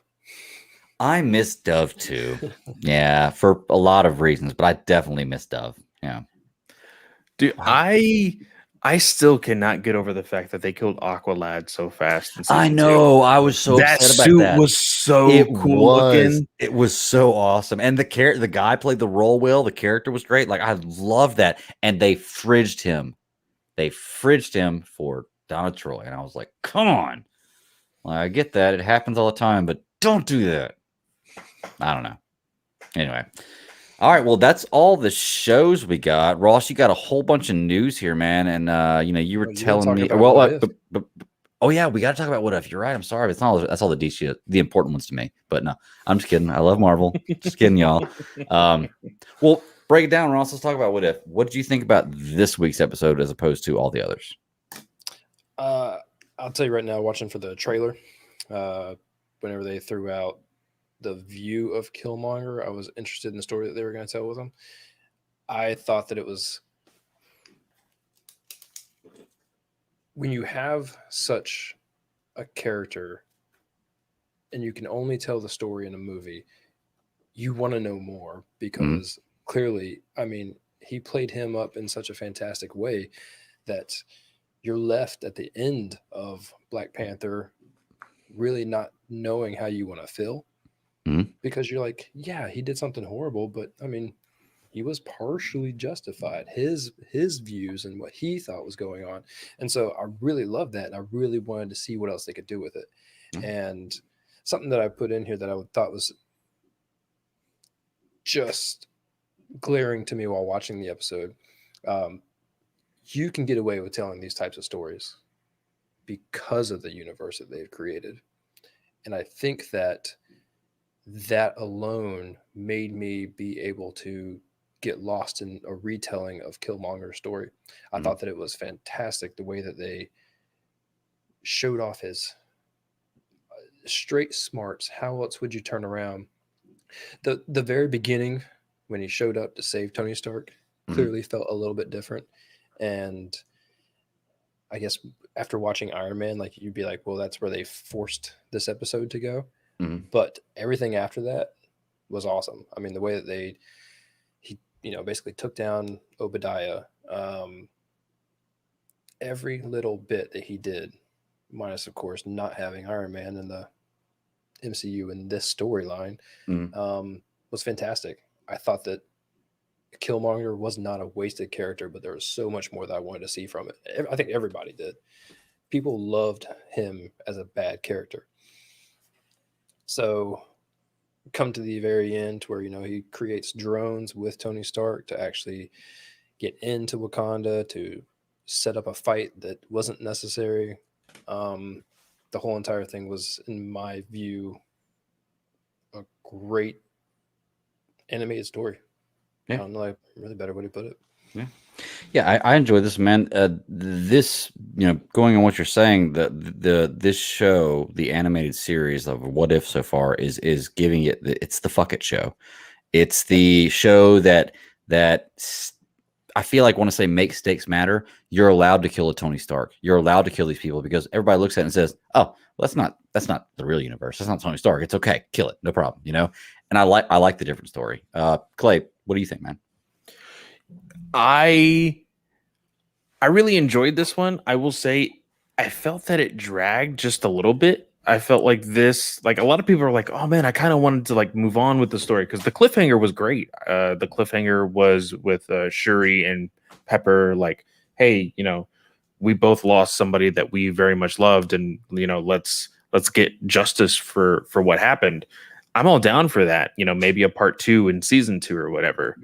But this did feel like it was a little bit longer than the other ones. I don't know exactly what the runtime was for this particular episode, but I did enjoy like the kind of heel switch that we had with Killmonger when he was just like he saved Tony Stark, and the whole ending of Iron Man of like, oh yeah, this person saved me and blah blah blah, and he's like, oh yeah, I was actually there to kill you, but I decided not to. uh Obadiah was the one who hired me, and like how all of that blew up, and I was like, okay, like wasn't necessarily thinking that's how it was going to go down. you know it is very much like he was very much the same character that he was even in the MCU. Killmonger was, you know, and we would expect from, unfortunately, the passing of Chadwick Boseman, like that they would play on something in the effect of him becoming the Black Panther, maybe even in the real MCU. I still think there is, and I think this episode is that way. I think that in Multiverse of Madness, something happens to where this Killmonger comes on to the Prime Earth, or whatever they're calling it, Universe 616 or Earth 616 or whatever. But besides that, I did like seeing Black Panther in technically the same area where we see Claw in Age of Ultron.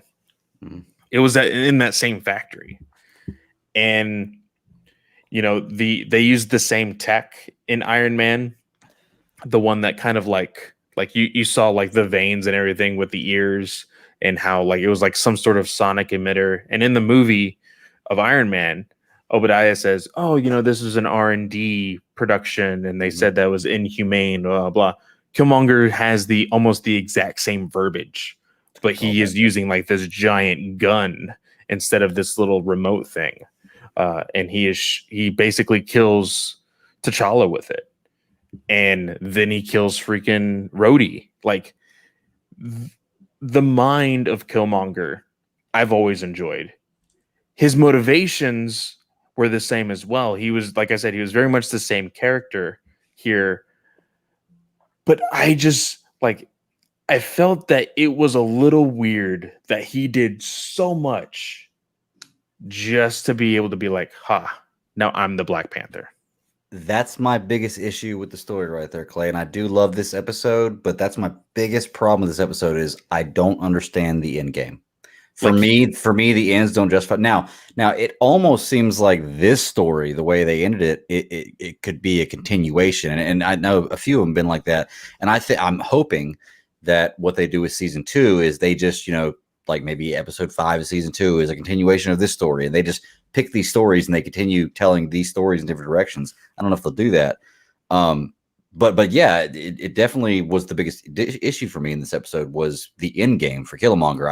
I couldn't see the end game in sight, and I wasn't sure what the final goal was or what he's trying to do. Is all you're trying to do is take over Wakanda? Because you did a whole lot to get there, And I get it. He perfected it. He did it well. So I mean, you can't argue it if the results are an A+.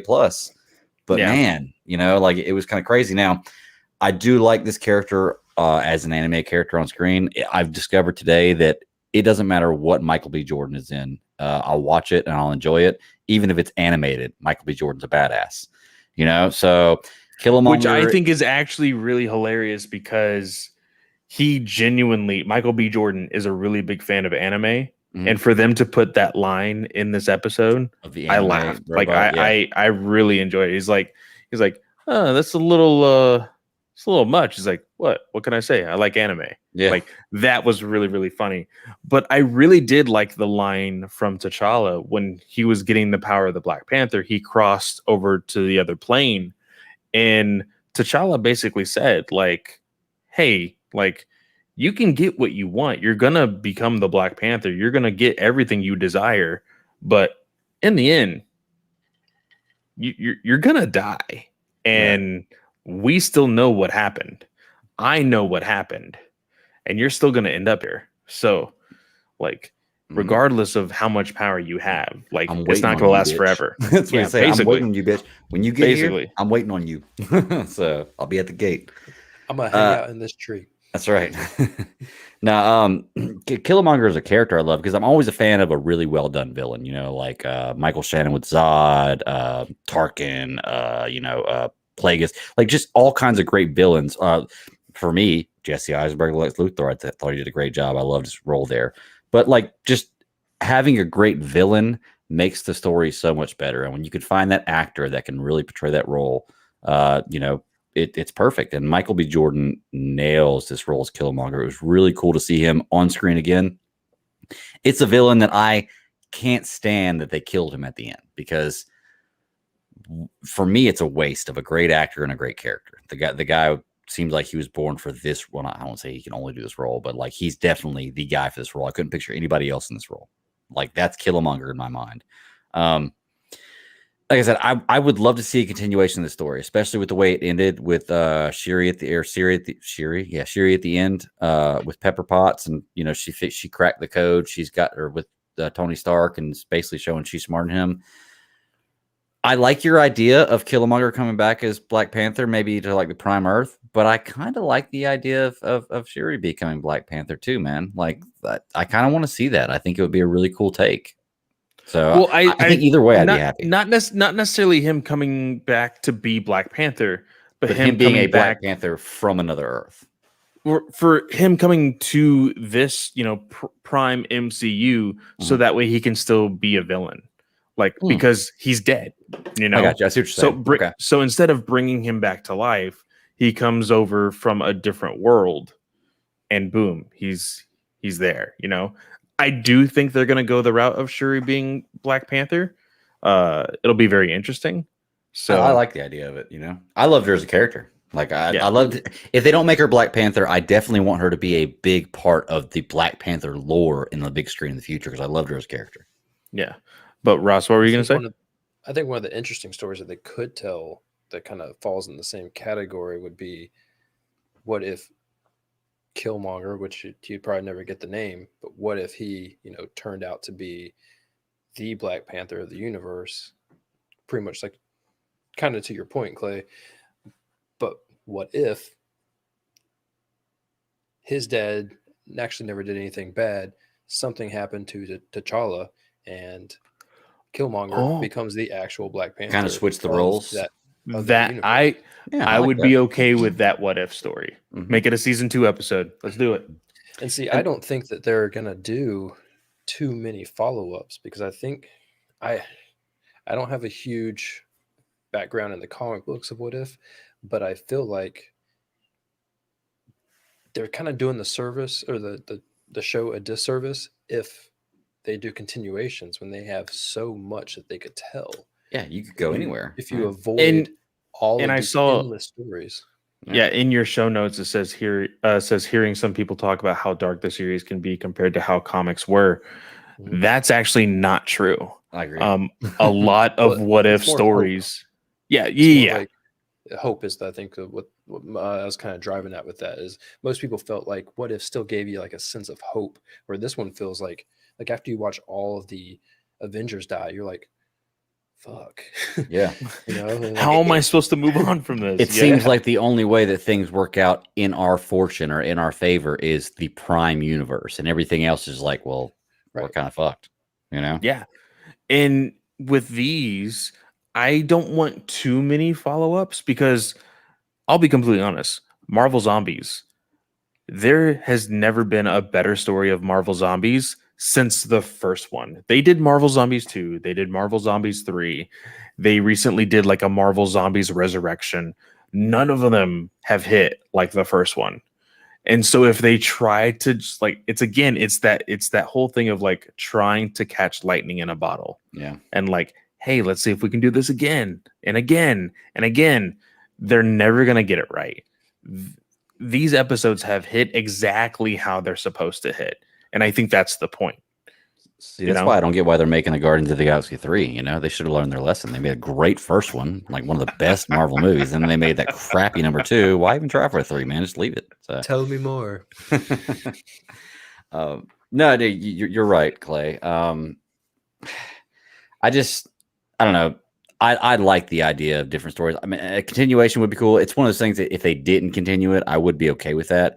My question is, like, if they started putting this into a comic book form, like where it's just strictly a what if series, like As it started. I would read that, you know, like, but stick with like the MCU tales or whatever. Yeah. Just do a total what if story. You just you know, you could have every single episode, you know, monthly, bi-weekly. Next phase is gonna be. I think I genuinely think that like ever since we got the announcement that Marvel is really considering and actually developing an animated studio now after the like hype of what if was going to be and what if is now, like they're going to start making animated movies and they're going to start making more like animated shows and everything else. I think if what if is still like a banger after season 2, we're going to get a season 3. Like we're going to keep getting this show if it continues to succeed. Now I do. Yeah. Well, go ahead. It's perfect. So I mean, like anything that they do to actually create their own stories, it's a fantastic pivot point. So you can tell more about something that you didn't get to, or you can lead up to something that you want to by just trying to like getting people's psyche ready. Like, hey, we're about to get fucking weird. Yeah. Here's something for you to like enjoy because I need you to get on that level with us before we do it. Yeah. And I know that like people think that like, oh, we can't stay within the multiverse forever. That's just going to be way too chaotic for the MCU to like stay in line of everything. I think you can close it off in the movies, but still go ham and go crazy with animation. Because then you're just like, hey, we have set these rules up here. Let's just play with it. I actually hope that's the way they go, Clay. I hope that honestly in the movies they touch on the multiverse for, you know, whatever they're doing in the future, but they're done with it quickly and it's back to the prime timeline. And if they want to continue the multiverse, do it in the animated verse. Because you're right. The way they've done time travel so far, it's kind of murky waters. So I don't know if I want them dealing with multiple universes on that kind of level. Like, that's what I said. Just give me the X-Men, the Fantastic Four. Damn it. And in the prime universe, and I'll be okay. Like, so that's what I'm waiting on. But yeah, I mean, you know, what if I always tout about the animation of just about everything I watch because I love different kinds of animation. Even watching football games now, they're animating the players on the lineups where they show their stats and the players and everything. They're animating those. I'm like, oh, it's cool animation. I'm just a sucker for animation. I didn't realize I liked different kind. I loved artwork, but I didn't realize I liked different kind of animation until I started podcasting and Nathan and Travis introduced me to animation. So, and I'm very glad of it because I watch a lot of animation now. So it's so good. It is. You can do so many more things with animation because with live action. you can kind of go into the realm of like almost impossible. Yeah. With animation, and it's super fun. And you don't have to worry about the CGI looking bad, because that's what it is. So, but yeah, what if episode, what was it, 6 this week? This was episode 106. I think it was 6. Yeah. Okay, we got what, 8 total? Yes, I think it's 8 episodes, and then the next season has been set up as 9, I think. But I don't really think next week would be considered a penultimate, right? Because these stories are all I don't want to say not connected. They teased that these characters are going to meet somehow, so it might actually be a penultimate. Okay, well, that'd be pretty cool. I'd like to see a nice big 2-parter, or penultimate finale. But yeah, what are next we week. Left with? I mean, I don't know what the last 2 are called. We have. I think the season ends with. I don't know, because they're also. If you look at the What If banner, we see Captain Britain, we see T'Challa, Star-Lord, we see what looks like a Vision Ultron, and then we see Gamora, Thanos, and the Thanos armor. And so we're still waiting for Party Thor. Party Boy Thor, yeah. So that's a lot to do in just 2 episodes. You mean in-game Thor? Or not in-game? In-game Thor. Yeah. So, or actually, you could say in-game or Ragnarok Thor. A little combination of both those. So, yeah, it's MCU. Once again, it's one of those things. I'm going to watch it. They've knocked it out of the park almost every single time, and even if it's bad, I'm right there with you, Clay. I'm probably going to put myself through it and continue to watch it, and I'll bitch about it and wait for the next one to come out. So, but I rarely do that, because I like most of the stuff they put out. There's just little bitty things here and there. So, okay, well, that's all the shows, right? I didn't forget one. Well, we didn't do Lower Decks this week, but Sarah's not here, so I try to keep it started. I started watching it, so. It's a good show. I am caught up on it now. I caught up on that, but I did not watch when Sarah told me she wasn't going to make it this week. I did not watch Next Generation because I didn't have time. It saved me a little bit of time. I was going to take my daughter to a football game instead. But yeah, we're going to catch up on the Star Trek next week, and Lower Decks will be there. I'm going to start watching Next Generation, excuse me, and then sometime soon in the future. Well, not soon in the future. Sometime close to when Matrix 4 is going to come out. We got to do a whole trilogy. Oh, really? So we got to do it real soon then. Yeah. Comes out on HBO too. Speaking of stuff coming out, that's a lot of our big news here. I know Ross has an Excel page at his house that he keeps up with new movies coming out. So break this down for us, man. You've got some upcoming shows and upcoming movies. A lot of these I'm learning as they come out, or as I see news for them. I don't study them, so I didn't know a lot of these were coming out, but I've heard of them. So we got some dates here. Most of everything here is just to keep up because I can't do it myself. Mm-hmm. If I don't pay attention and keep it down somewhere, then I won't turn around and watch it. Right. But I'll go straight from What If and ask you guys about what you thought about. I guess we have the Hawkeye trailer. We'll stay on Marvel for a second. I don't know if anyone watched the Hawkeye trailer. I did. I did not. I thought right off the bat that so they basically used the Christmas gimmick off with it reminded me instantly of the Iron Man 3 feeling, but I hope this goes better with that. I feel like it works for a Hawkeye TV show. He doesn't have powers or a suit, and I think that they make him look completely different as far as like what his character is supposed to be in this show. Yeah.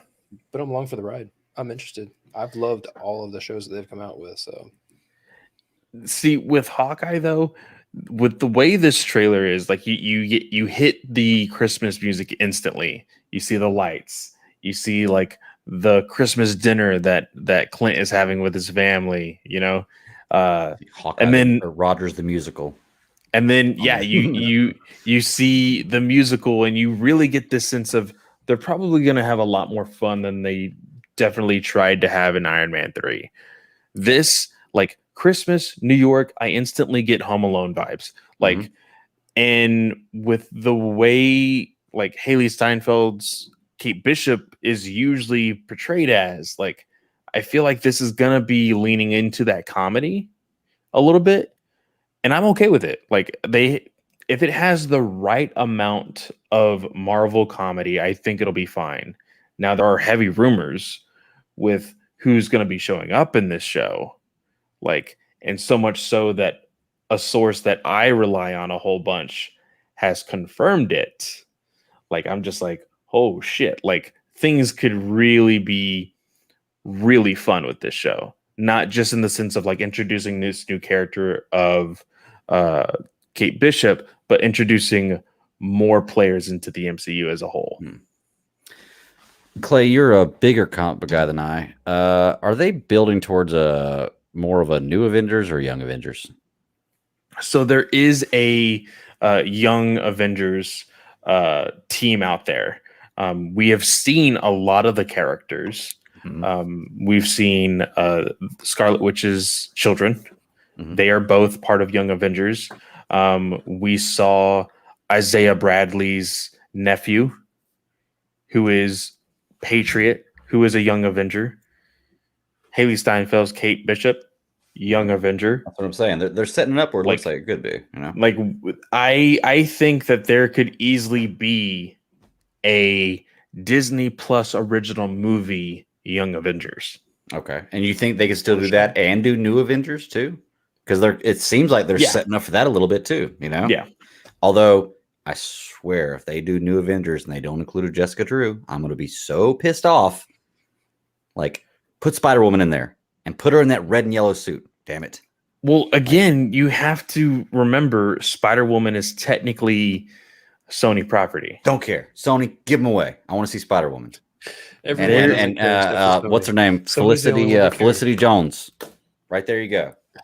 Jessica Drew, There Felicity Jones. has Bam. been so many rumors and like so many things going on with the Spider-Man universe, and like Yeah, I've if seen all the- kinds of crap popping up.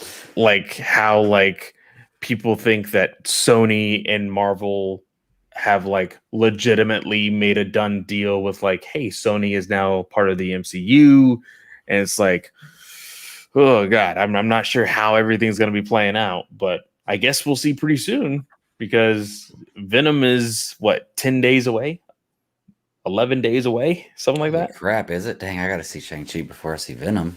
It's this year. That's 7 days, and then 13 days. I'm going to Okay. watch it on the 30th. Okay.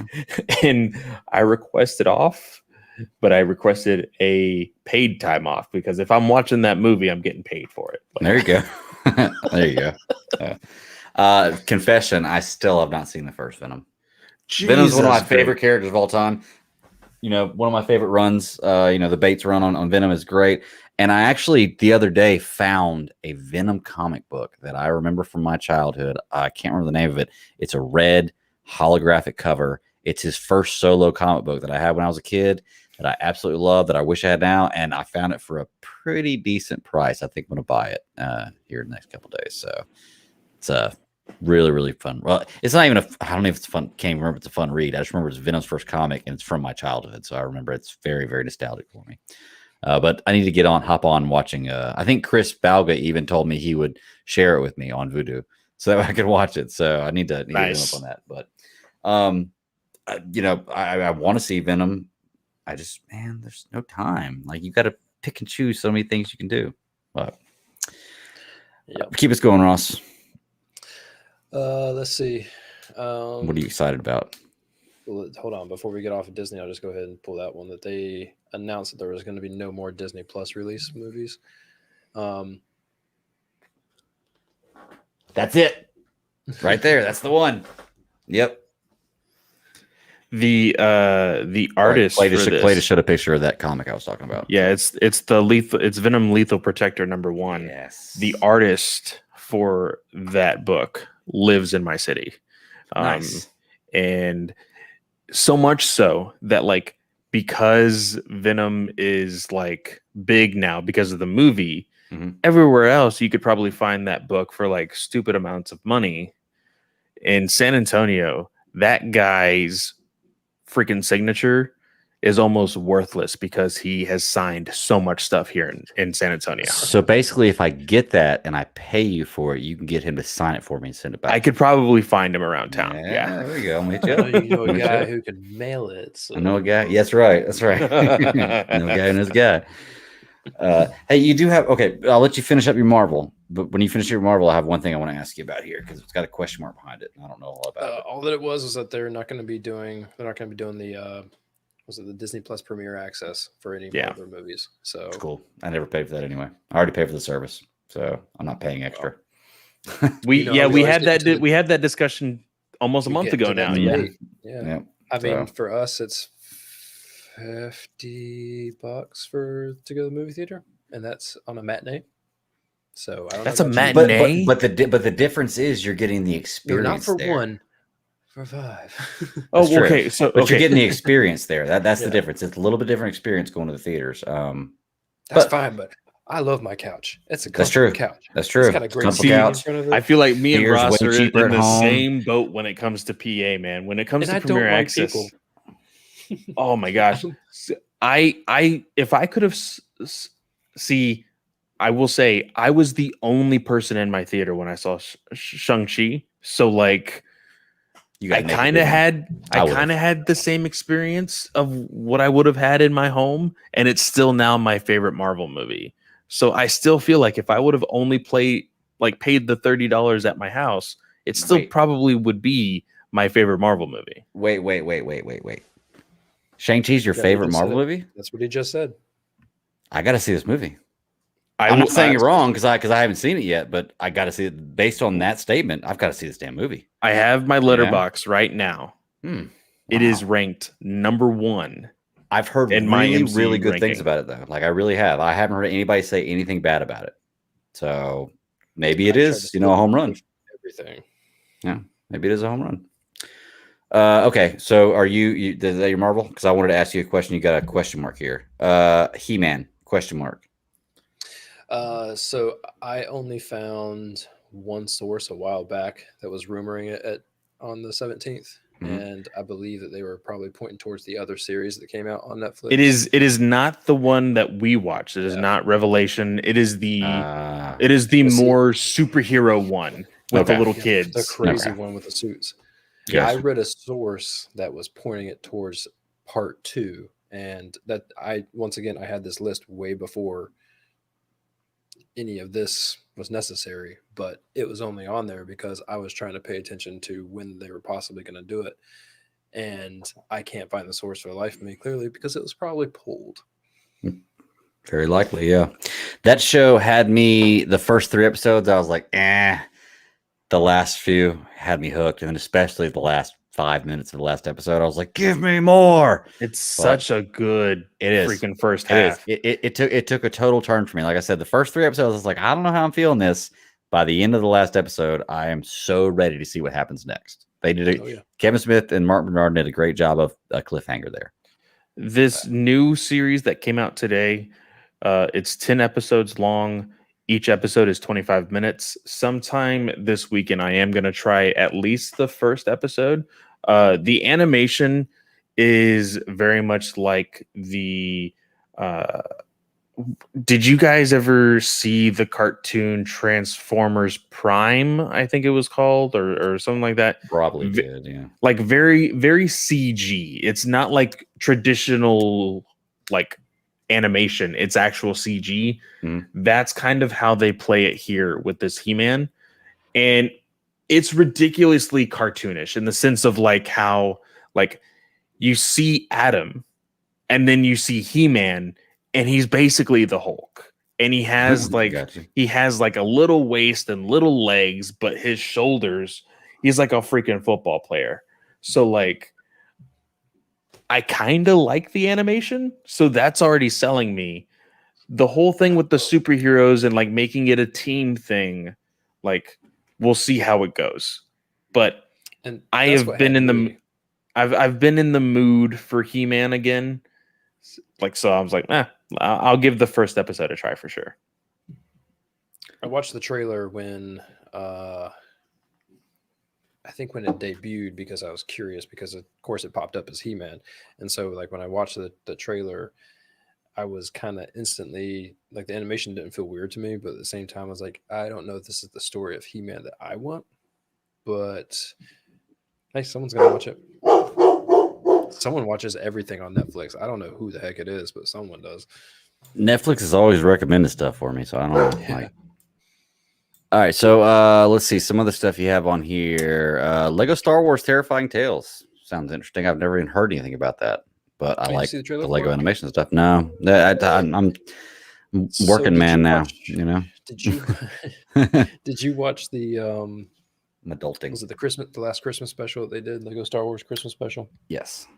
All right, so this is that, but for Halloween. Oh, And okay. it looks interesting. I mean, Christian the Christmas Slater special is was- gonna be in there. It's like they have like a What whole like happened to that guy, man? I loved Christian Slater. Broken Arrow. Yeah, like Broken Arrow. Come on. Unfortunately, Broken Arrow is what happened to that actor. I love Broken Arrow. I think it's Oh, a great don't movie. try- Yeah. So as as slow a walking kid- scenes. as a kid, my mom dated this guy, and he only rented 2 movies every Friday: Broken Arrow Mhm. and Two-Face. The Oh, same movies oh. every Friday, So he loved John Travolta as a villain, I guess. Then, huh? and it was John Travolta. Yeah, Yeah. I watched those movies every Friday for like an entire year. Both good movies, but they can be worn out. Yeah. Yes. Yeah. Dude, I'm only gonna brag for a second. I was flying above a B2 one time. And I'm gonna tell you, I had nothing but complete drawbacks, just flashbacks from that movie. We were sitting there just one on top of the other, and as we were flying, and I was like, "That is such a sick plane." I Yeah. wonder if Christian Slater's on it. Oh man, dang! Now I want to go. You know what? I'm gonna call Katie and I'm gonna do a Broken Arrow. I don't think slash she's film ever with her. seen it.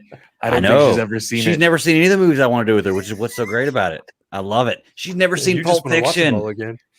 Yeah, it gives me a reason to watch them all. I did Evolution with her. I don't know if you remember that movie. I did Evolution. Oh, That's yeah. a great old movie. So. David Duchovny.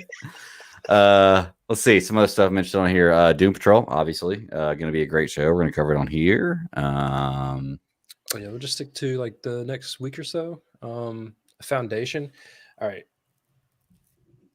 I don't know if you know anything about Foundation, I don't. but I've been waiting for this show for a long time. Since Apple Plus came along, I specifically did not get Apple Plus because I'm like, if I like it, that would be a good thing. But if I don't like Apple Plus, I don't want to pay for it for that long. I want to see Foundation, and I'm hoping that it's fantastic because it has been rumored for a long time to be in creation, and Well- finally, like we get to see something. Well, let's just. What is the show about?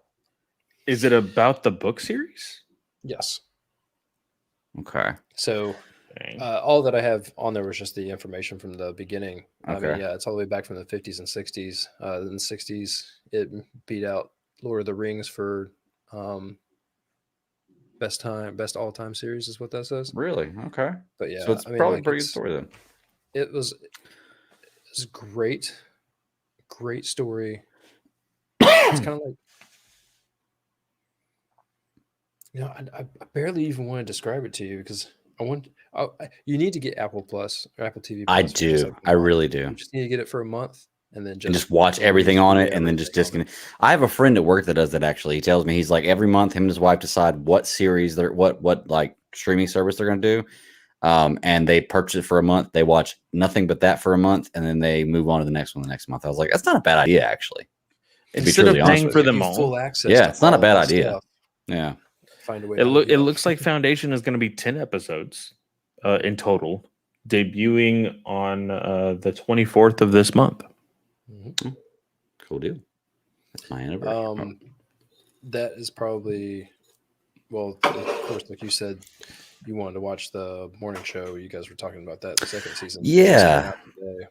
And That and I want to watch Ted Lasso. I've heard the morning show you and Ted got- Lasso are great shows. Yeah. Ted Lasso is hilarious. Yeah, those are the two main reasons right now that I want to buy Apple TV.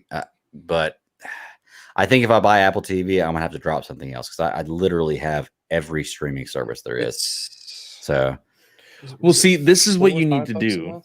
$6? Just I don't remember how much it is. it is. That's not It's a bad. little bit. It's not the most expensive, but it's not the cheapest either. But It has a small catalog. so it's definitely a small catalog to where I would say this is one that you could probably do seasonal. So for me, I have a list of like, hey, these are shows that I watch like in the first quarter of the year, the second quarter of the year, the third quarter of the year. And like see if you can do the same thing so that way you can be able to switch some of not a bad these idea. off. Yeah. That's well, why to I be made honest this with you, list.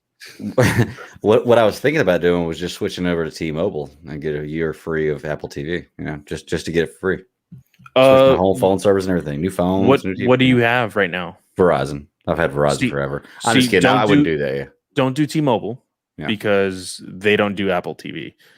What Oh, you they need to did. do, what you need to do is you need to go AT&T. Oh, AT&T is so expensive though.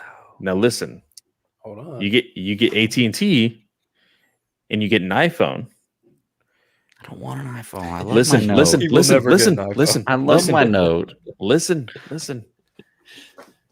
You do HBO Max for free Mhm. for as long as you have an AT&T account. And then because you bought an iPhone, you get an automatic year for free of Apple TV Plus.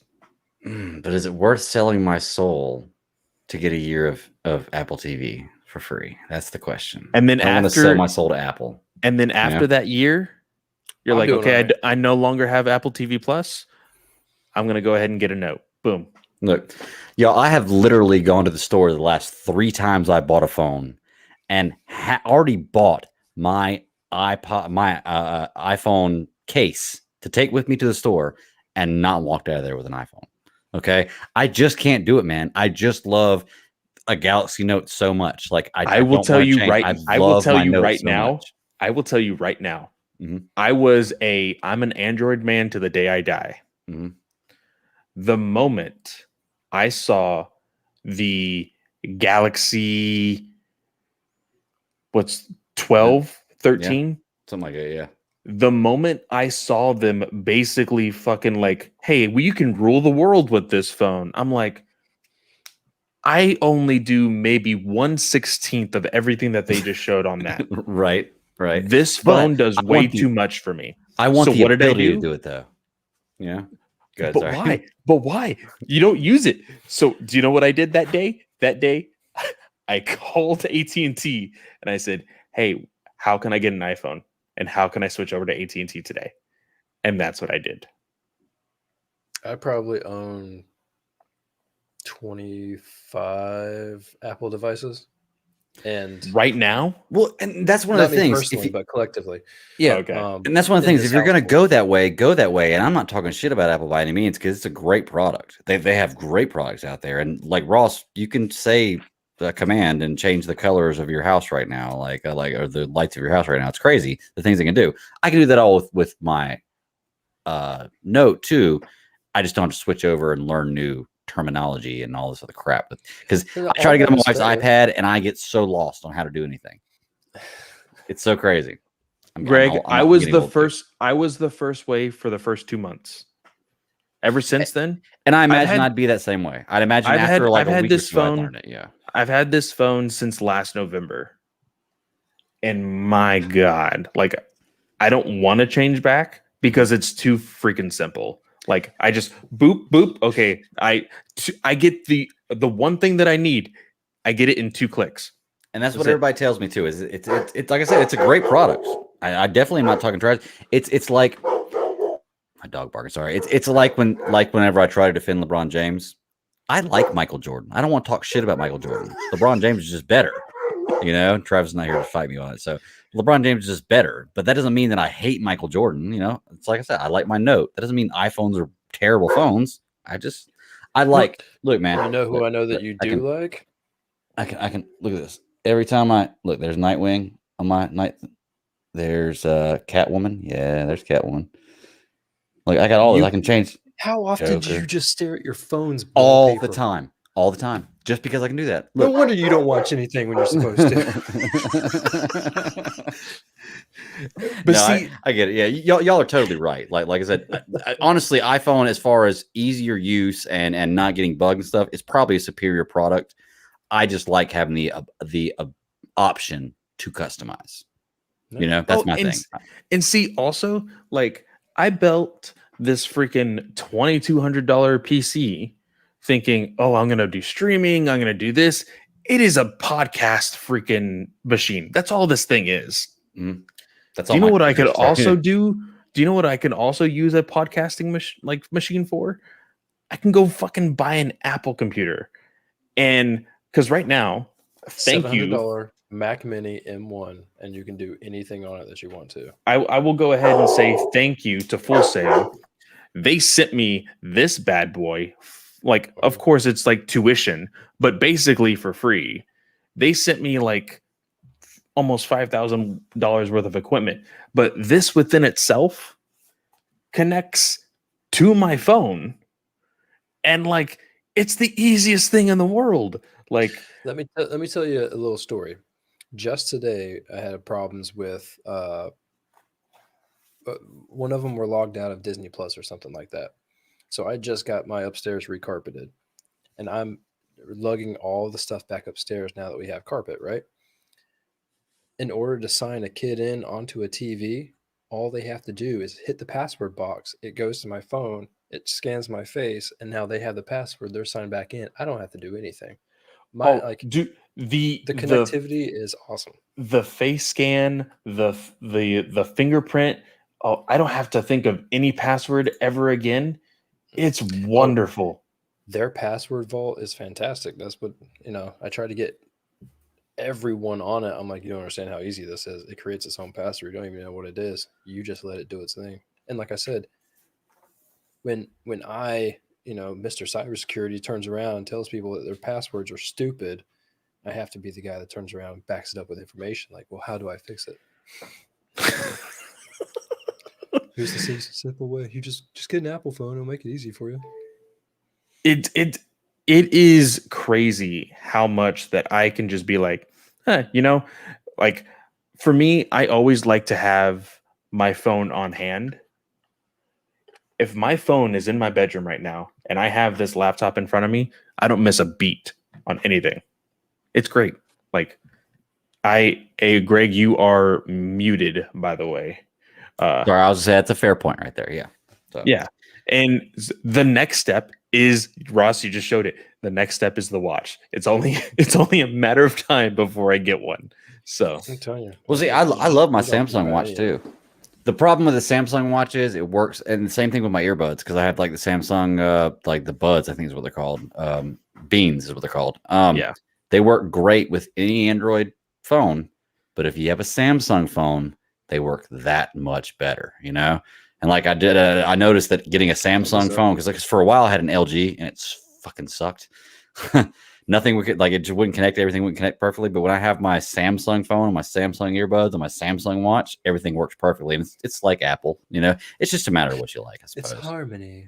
Yeah, there you go. That was the biggest squirrel we chased in a while. Yeah. Yeah. When you start talking iPhone and Android, it always comes in its LeBron Jordan debate, So I only had a question, because I finally got Paramount Plus to work. I don't know if anyone had watched that Infinite movie that was on there, the Mark Wahlberg. It didn't seem to have too many good reviews, but I was only curious. I haven't watched it yet. I heard bad reviews on it. That's why I didn't watch it. Even though I do love Mark Wahlberg, just about everything he's in, I think is a great movie. But I haven't had a chance to watch that one yet. I have still been waiting for a sucker to give me his password for Paramount Plus. It's just like Greg. It's like, do I really want to buy it, or just want to wait until maybe? Clay, I'll be your sucker if you need so talk to me after the show. Oh, okay. We can share stuff. I want you to see Paramount Plus stuff. And the cool thing about Paramount Plus is if you have Paramount Plus access, that means you also have CBS Sports access and you have NBC access. See, Yeah, my I'm biggest used to that. thing is Peacock. the Sorry. biggest thing for me getting Paramount Plus is I'm like 99.8% positive that everything within the new Power Rangers franchise that they're building up to is going to be on Paramount Plus. Mhm. But it's just like that's just me throwing my gamble into the hat. So we'll They see. do have quite a bit of icon, or was it Sabian? However you say it? Their stuff on Saban there. and Nickelodeon content. Yeah. Now, Hasbro has like cut every tie to like whatever Power Rangers was in the past. So like all of their Super Sentai stuff they cut. They finished their contract out with Nickelodeon just this past month. Like they are making a brand new franchise that is going to be completely US owned. And the rumors have it to where it's all going to start off in 2023, which is their 30th year anniversary. So That'd be cool. Yeah. Check it out. Yeah. That'd be cool to see that on Paramount Plus. I'm going to be honest. The only reason I even bought Paramount Plus is because a stipulation I made with my wife to cut cable was to be able to watch her soap operas. Like I had to have every streaming service to watch her soap operas, and Paramount Plus has 2 of them. But one thing I found out cool this weekend is you can stream NFL games with Paramount Plus through different streaming services. Like Paramount Plus is good because, like I said, it works with like 4 or 5 different streaming services. So like if you pay for Paramount Plus, I think you get everything. You get NBC, CBS Sports, and Peacock, but not the Peacock Premium. So I guess you get Peacock free either way, but you still get CBS Sports and NBC. And I was like, okay, well, that's for $5.99 a month. I'm getting 4 services basically. That's a pretty good deal. So and you have live TV on NBC. So it's like 30 channels of live TV. So it's not too bad. Paramount is the only one that I pay for directly. Verizon covers all the Disney bundle, and then AT&T gives you HBO, and so that, and I know a guy. Wait, you're double dipping Verizon and AT&T? Yeah, you bro. sly dog, dude. They offered a gigabit internet, and I'm like, okay. See, that's what I need to do. Actually, I need to get rid of Spectrum and just get Verizon internet. That way, I'm totally done with Spectrum altogether. So even after the promotional period, it worked out better than paying for HBO too. So. Yeah, see, for me, I have AT&T phone service, and then I was like, you know what? I don't want to split too many bills, so let's go ahead and move into this apartment where I have AT&T fiber. So like I have smart choice. Probably the best internet within my area in town, and then for 2 months I had to have a separate bill. And then that, like after the 2 months grace period, I was able to make it into one bill that I pay for both my phone and internet all at once. That's the way to do it right there. Yes, sir. Yep.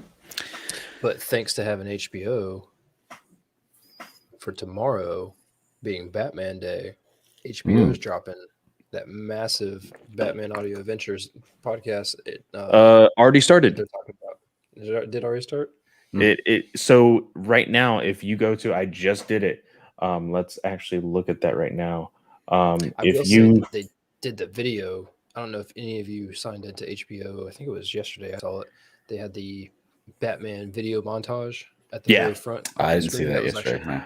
I don't know if it's only for this weekend, but as of right now, they have every Batman movie on HBO Max right now, and they said exclusively for Batman Day, because right now WB is still within this weird process of like contractually having to distribute their movies to other networks and stuff. And I'm just like, cut those, like pay whatever money you need to pay to put content on your service, man. About Disney. It's just it's such a pain. But right now, if you go to dcfandom.com and register with them, it'll send you straight into their website where you can listen to the first 3 episodes, I believe, of the Batman the Audio Adventures. Sold. I gotta cut my grass tomorrow, so I'm gonna listen to. So Did I you was gonna read I was gonna start the next Darth Bane book, but you just sold me on that. So it's Batman Day. Did you read the Batman. cast for it, Greg? I have not. Read it off They for us. got- What's it say? Where they got Jeffrey Wright. Jeffrey voice Wright of as What If. Batman. Oh, I As love Jeffrey Batman. Wright's voice. That's awesome. Cool. Okay. You got Rosario Dawson. You've got, let's see I who like she did, her. Catwoman, John Leguizamo, the Riddler. I like him. You're gonna have, what have I got listed here? Chris Parnell, Brant Spiner. You're I gonna like have Chris Kenan Pine. Thompson, Jason Sudeikis, Alan Tudyk. Jason Sudeikis is going to be in this. Who's he Yeah. playing? I don't Guess you're think gonna they've. have to listen and find out. I don't think I they've guess that's said, true. That's true. but Yeah. as of Wow. right now, I'm looking at the website right now. It's the first 2 episodes. The third one is locked. I don't know for how long, but it looks like it on Batman Day. It says they're going to have a Batmobile documentary as well as behind the scenes of Batman Returns. So they're going to have a whole bunch of stuff for tomorrow and the whole weekend going into Batman Day. I want to see the making of Catwoman's suit. For Batman Returns. Let's see that one. Who came up with that idea? Because you were a Well, genius. yeah. There's Saw it. literally a video that I'm clicking on right now that is it only 44 seconds long? It says meet the woman of Gotham, and it has Catwoman front and center. Well, what y'all are describing almost sounds more like an audio drama than an audio book or like an audio story. Well, I guess it would be an audio story, but which is funny because like I like audio books, I like audio dramas, but there's a huge difference between like listening to a Star Wars book read by one person and like the Sandman audio drama. So Both really good, but a huge difference. So there's 2 different things because I thought the same thing. Mm. So I've been getting really big into Audible. Of course, me me and Katie, Thanks, Nathan. me and Katie have been doing the High Republic stuff, and so I've been listening to it in audio form and buying the books. Depending on the distributor of said books, depends on how your audio is going to sound. Oh, so really? Okay. Yeah, Disney does the audio books. Penguin House, Random Penguin House, Mhm. or Penguin Random House, sorry, got those mixed up. They do the audio dramas. So you're going to get the music, you're going to get the sound effects, you're going to get voices, yeah. multiple voices. Penguin Random House is the one who do the Star Wars books, right? Because they're the ones who did Yes. the Bane trilogy. So if I the Bane remember. trilogy is an audio drama. Okay, even though Mark Thompson is the only voice in it, it's still Yes. considered an audio drama. Okay, It's still considered an audio Gotcha. drama. I believe this one is called The Audio Adventures. And I'm still very confused as of why they're wanting to do this on HBO Max, because last year they actually signed an exclusive contract, DC did, with Spotify to do audio dramas with them. There is a audio drama in the works at Spotify called Batman Unburied. The actor who played what's his name from Black Panther? The big dude, the one that they almost had become Black Panther. Yeah, everyone was complaining that he wasn't in this episode. M'Baku. M'Baku, there you go. M'Baku, yeah, sounds right. Yep. Yeah. So that actor who played M'Baku is going to be Batman. In the Spotify Batman Unburied. Oh, okay. They chose, I forgot the actor's name, but the guy who plays Malfoy's father in the Harry Potter movies. Mm-hmm. He is going to be the villain in that audio drama. I can't remember which character he plays. But then Hassan Minaj, who had a series on Netflix, it's like called The Patriot Act or something. It was like a almost like the Daily Show and things like that from like Comedy Central. Right. He had a show like that on Netflix. He is playing the Riddler in Batman Unburied, and like I said, that's an audio drama that's going to be exclusive to Spotify. Okay. I love audio dramas. It's I why do I'm too. going. It's why I'm going to school to be an audio engineer. Okay. I'm super excited about all this audio stuff that's coming out recently. Yeah, it sounds really fun. Like you said, I've got the Audible bug too. You know, Nathan introduced it to me a few months ago. Well, actually about a year ago now. I think about it. Just because he wanted me to listen to the Sandman book, and then you know it's one of those things that I paid for it and never canceled it. So every month I would get free books, and then I just started buying Star Wars books and just buying this book. And you know when I'm not delivering mail anymore, but when I was delivering mail, that's all I do for 8 hours a day is listen to podcasts Oh and shit! You're audio not dramas. delivering You know? mail anymore? No, I'm supervising now. Yeah. So Nice. yeah, it's got its ups and its downs. More pay. Oh yeah, though. sure. I mean, like Better give you career more path. responsibilities. You're like, Yeah, fuck, you know. so- But yeah, so I don't have as much time to listen to podcasts anymore. You Yeah. know, so it's limited to my pod. So I do it when I cut the grass, whenever I'm driving to work, when I'm driving, you know, just taking the kids anywhere. Like I'll just pop a podcast in or an audiobook in, and I'm with you, Clay. I love a good audio drama. For me.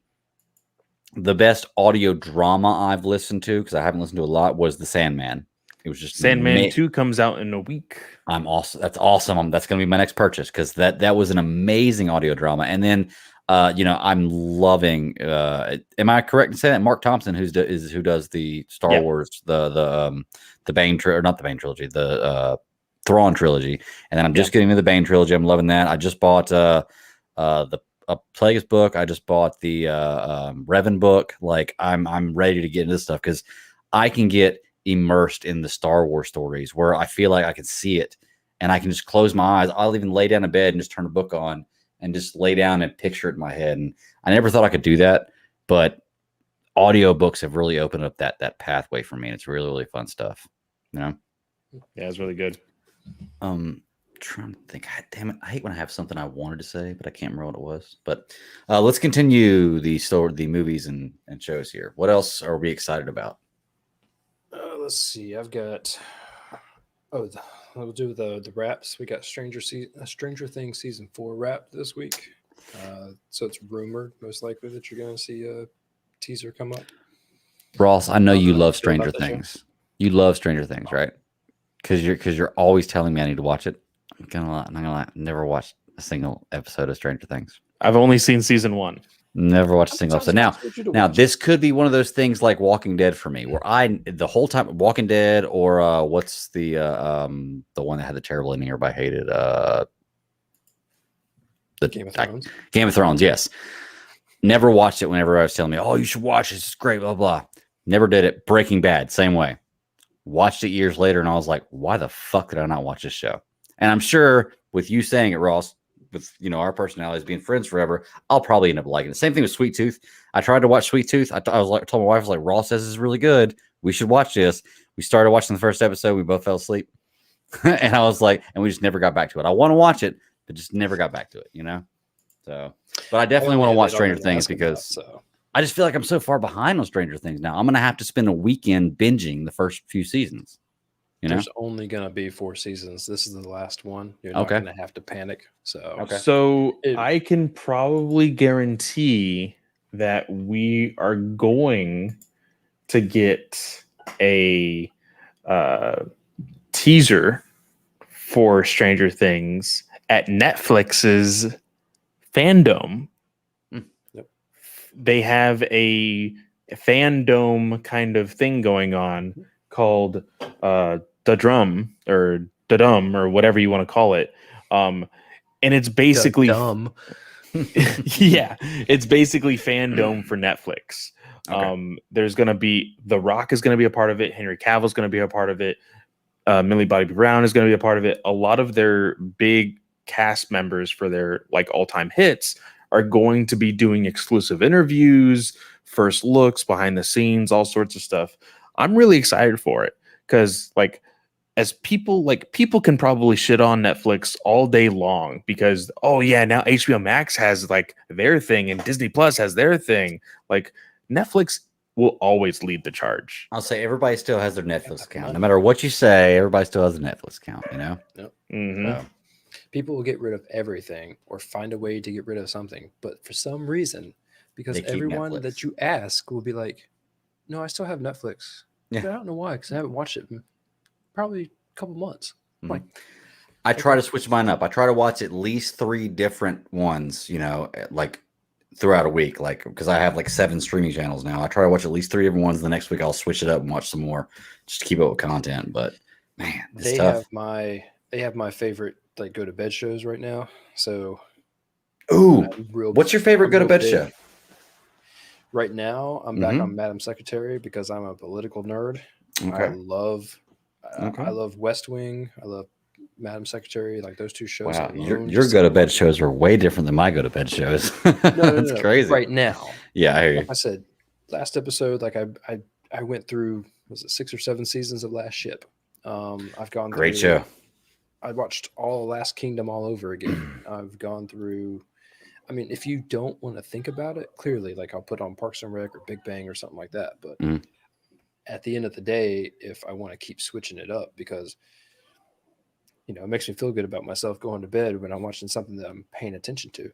Right. Yeah. Paying attention See, to. right now, my going to bed shows usually are like things that I've already like seen all the way through. Exactly. So if I miss it, I don't feel bad. That's So my go to bed shows. Yep. for me, it's shoot, I'm blanking now. I have to actually look at my list on friggin' Netflix. I don't know why. Well, So I'll buy you time because I made the mistake of finally getting Paramount Plus to work, and then I started watching Lower Decks, and then I fell asleep on like the 3rd or 4th episode, and I was Mhm. like, I can't. Here I am saying it. I'm like, oh, I can't tell anyone that I did that. I love that show, but It's a great show, man. Jack Quaid is so I good in that completely show. passed out. Yeah. All of them are. Yeah. So right now, the one that I've been watching for my go to sleep show is Voltron on Okay. the Netflix original animated cartoon. So good. Mhm. But real quick, guys, I've been on for way too long. My wife has already been like, I "Hey, hear you. you said an hour and a half. It's already 2." Yeah. So I'll just let everybody know. Of course, you can always find me at Fanboy Clay on Twitter. I have a link tree in my bio. You can find all the links to my shows: DC Alliance, Batman News Weekly, Comic Book Legion Podcast, Weird Science Marvel Podcast, Weird Science DC Podcast, Weird Science Manga Podcast, and the Ranger Alliance Podcast. Now, I will be on Star Wars Alliance next week, going live, talking about Star Wars Visions, which I am super excited about. It's going to be dropping all at once. Apparently, each episode ranges anywhere from 13 to 22 minutes long. I think you can watch the entire thing in about 2.5 hours. So I think I'm just going to wake up a little early and watch it all in the morning right before I go to work. But with that, guys, I'm going to bounce. Ross, it was nice meeting you. Greg, I promise I'll try to make it more often. It's just been You're crazy good, with dude. school. Hey, as So- always, man, you're always welcome. And by the way, when you do that outro and you have your little shows, you can always add SCS in there, man, because you are a member. You have ZetaTube access. So, I appreciate you coming on, man. And you're welcome anytime, of course. So, all right. well, I Sounds appreciate good. it, man. Yep. See it. Yep. And then there were 2. Only 2. So, well, we only got a few more movies and shows to talk about, really, that we're excited about. And then we can kind of wrap it up. I thought we were only going to go for about an hour and a half, and we're 2.5 hours in right now. So that's the way it happens, man. You get talking about chasing squirrels and talking about fun stuff. It can go on forever. Or phones. I don't know if or phones chasing squirrels. So let's see what other shows on here, because you, like I said, you have a huge list, dude. What other shows on here are we focused on that like you really like? Pick 3 that you are the most excited to see, even if you've already said name one of these shows out of what you've got here. Show wise for new ones, I mean, this list basically just goes to the end of the year.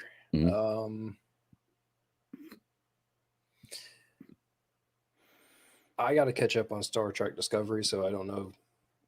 I need to watch season 3 before I can talk about season 4. Wheel of Time has had some pretty good. I mean, it's not coming out of nowhere because it has plenty of history, but the show itself looks pretty good. I believe that's an Amazon Prime show. I want to see Star Wars Visions like crazy. I mean, it drops next week. It's going to be short and sweet. It's something that. Do you know anything about the premise behind this? I don't. All right. So your kids love anime, right? Mm-hmm. All of this is done, I believe, Don't quote me because I don't remember this part. I believe it's 9 episodes. All but 2 of them are done by separate animation studios. The whole entire show is going to be both in Japanese and dubbed. And all of them tell their own original story. And so if there's anything that you wanted from Disney buying Star Wars, it would be to get original stories. Mhm. People love Rogue One. Like, that's an enormous one that It's got people Felicity all Jones can in it, just of about get course. behind. How could you not love There it? you go. Man. Um, Well, so I want to ask you then. We were talking about this, the Clone Wars animated movie. There's 2 versions. Mhm. There's the anime version, and there's the. Is it going to be like the anime version as far as quality of animation and the style and everything? You think? only 2 episodes, I believe. All of them are done by different animation studios. Okay, so it could be different the whole way through it. Okay, Yes. okay, I They get that. each tell their own story, and they're all going to be done by different animation studios. I mean, it's Star Wars, man. It's geek pizza. I'll eat it. So The only thing that I can compare it to, which I kind of had up there, was Love, Death, and Robots. I don't know if you ever watched that on Netflix. I haven't. Real short and sweet stories. These didn't center around anything particular, Mhm. but they were. If you need something to go to sleep to, that's a pretty fun show to go to sleep to. I It was think like you were. 16 I think minutes. when you were in the chat room one time, you said something about that. We were asking about good animated shows to watch, and you mentioned that show. I could be wrong though. I don't know. Yeah. Probably when the second season dropped, most likely. Okay. Yeah, dude, those all sound good. I'm looking at stuff on this list right here, and Doom obviously, Patrol. Book of Boba. I'm insanely excited for. I'm excited for an Aquaman animated HBO series. That'd be really, really cool. And I think that Star Trek Prodigy, I saw a preview for the other day. I'm gonna start season 1 of that and actually follow that show. And that'll be, besides the fact that I'm gonna start to watch Next Generation, just to catch up with some old Star Trek stuff. I want to get into something from the beginning. The only thing I've gotten into Star Trek from the beginning was the new Kelvin Timeline movies, which are fucking amazing. But I'd like to get into more Star Trek, and especially now that I have Discovery Plus, man, there's so much Star Trek crap on there. Like it's insane, and there's so much Star Trek stuff to watch. Like it's a totally different world. It's actually going to be interesting because if you do that, I would be very interested to know what your take is if you watch that show first. Because I don't know have any prior Versus- knowledge. Well, not just that, but you've never seen Rebels either, and I have this innate feeling with a bunch of other people, clearly because of the internet, that they're going to be somewhat similar. Not clearly not a 1-for-1, but just have certain things that draw in the same kind of viewer. Okay. Well, let's talk about some movies then, man. We got a few on here that I'm excited about. And there's not as many movies. We can just go through the whole list here. Venom. Once again, still haven't seen the first one, but I love Venom as a character. He's one of my favorite characters. I just haven't gotten around to seeing the first one. So I'm definitely going to watch 1 and 2. That's coming out soon. No Time to Die. Okay, Bond's. I like Bond movies. They're good. It's just not a movie that I'm like dying to go see when they come out. That was definitely on my list. Yeah. I got a guy I served with. He's out in Oregon, and he's a real big Bond guy. I mean, we pretty much watched like a bunch of shows together, like 6 straight seasons of Game of Thrones over like a Labor Day weekend. But Oh yeah, we caught all of the 007 movies. nice, very nice. Yeah, it's like I said, I don't mind 007. It's just something that's like it's if I see it, it's not something I'm gonna go to. I'll watch it. I like the movies. It's just not something I would pick up. Strictly because it's the movies that I've seen the most of. It's got to be Pierce Brosnan. And see, I have to agree with you, even though I don't think that. I mean, they're not. I don't think that they're great movies. I don't think they're horrible. But him and Daniel Craig are not even comparable. 007 when we were young. Right. That was the GoldenEye movie game we played on 64. Yep. Like Countless hours. Yes. But no, for me, but I think Daniel Craig does a great job. It's just that in my mind, when I think about James Bond, the first picture that comes to mind is Pierce Brosnan. Let's see. Oh, the Injustice movie. I am going to purchase this movie. I'm getting to the point now with animated movies in DC Universe. I'm wanting to start a collection of them. I bought, what did I buy? I bought Under the Red Hood. I bought, God, I can't remember. I bought a bunch of Hush. I bought a bunch of different DC animated movies that I really, really enjoy. I want to buy this one. And the most fun part about this, I text Travis about this today. He's going to come on the show and talk about Injustice whenever we do this because I know he loves that comic book series. The games are great. It's just a really, really good story, and I'm really excited to see the animated version of this. So, Ross, I know you're not as big in the DC animated. You haven't jumped into it yet, but I'm telling you, man, when you start, let me know. I'll give you a list and the order to watch it in, and it's just a fun story. It's DC did with their animated universe what Marvel did with their with the Infinity Saga. It's a bunch of movies building up to one story that all tie in together. It's really fun to watch. So, and I can totally get on board. I just like I said, when I was interested in jumping in, I didn't feel like it was nearly as overwhelming as it is now. Not that I really think that it's overwhelming. I just think that now, like, I'm like, okay, go to the mall directory. Where am I? Right. Well, I think the majority of them are probably available on HBO Max, but if they're not, I own a lot of them digitally. Just let me know, man. I'll share my Vudu account with you, and we can. You just give me an order, and I'll I got you. I got you. Let's see what else in here. Invasion movie. I don't know what that is. Invasion's going to be an Apple Plus movie. Okay, that's why I don't know what it is. Yeah. So there's only one trailer as of now, and actually, like, they're not giving a whole lot on it, but it is supposed to be. It's got quite a bit of people talking. I guess that's really all I can. Since there's only been one trailer, I can't really tell you a whole lot about it. It is kind of apocalyptic, alien style, but it'll be interesting to see. Okay. Dune looks good. I had a friend ask me today, have you seen the Dune trailer? Yes. Looks awesome. Can't wait. It's going to be a fun movie. Army of Thieves. Before you jump too far, the characters in Dune, I was actually really surprised that I could buy the actors who are playing the characters through the trailer. I thought that was... I didn't know if I was going to be able to do it. Well, that's a selling point for you, I guess. That was a question you had to answer. That's good. Yeah, that's good stuff. I mean, it just looks like a good movie to me. I'm not emotionally attached to anything with Dune, so if I see it and I like it, I'll it'll be a good mark. Army of Thieves, which is the prequel to Army of Dead, which I'm not a big zombie guy, but I did love the Army of the Dead movie. I'm not a big who's the big wrestler that's in that movie that plays Batista. Yeah, I'm not a big Batista guy, but I liked him in this movie. Part of that could be because it's a Zack Snyder movie, and I'm a little partial to Zack Snyder movies.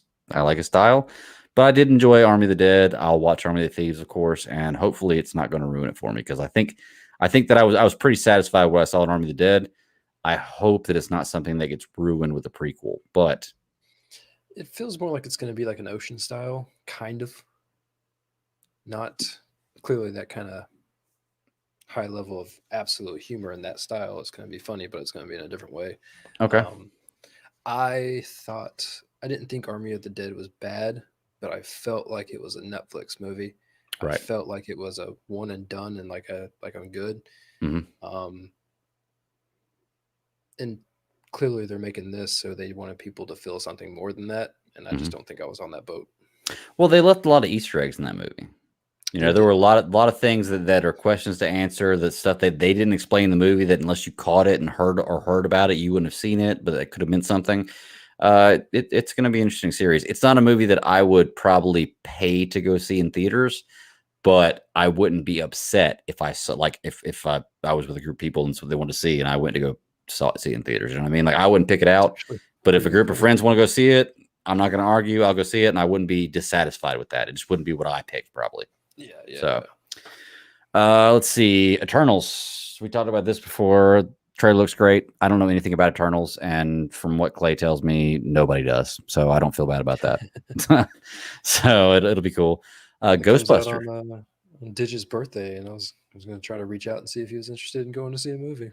Oh yeah, it does come out on Digit's birthday. That's right. I didn't think about that. Yeah, well, hit me up, man, if you're in town. Definitely, we'll go see it. So Try and we'll do a review all together in one place at the same time. I've been trying to get we'll him on the talk show during too, the man. movie. Yeah. Eternals. Oh, wait, what's it? Eternals? Ghostbuster. Ghostbuster. Afterlife. Oh, it's the Ghostbusters Afterlife. Okay, I got you. Yeah, I remember 3 for that. It seems like forever since I saw the preview for that. But I guess COVID. Yeah. That makes that makes sense. COVID. So that's gonna be fun. Not really a Ghostbusters remake, but a continuation of the story, right? It's, I don't know how much you remember of the first one, but it basically pulls heavy ties off of the first movie, Mhm. with all of the, I guess, the magic and allure behind the building, and all of the. I'm completely blanking on the name right now.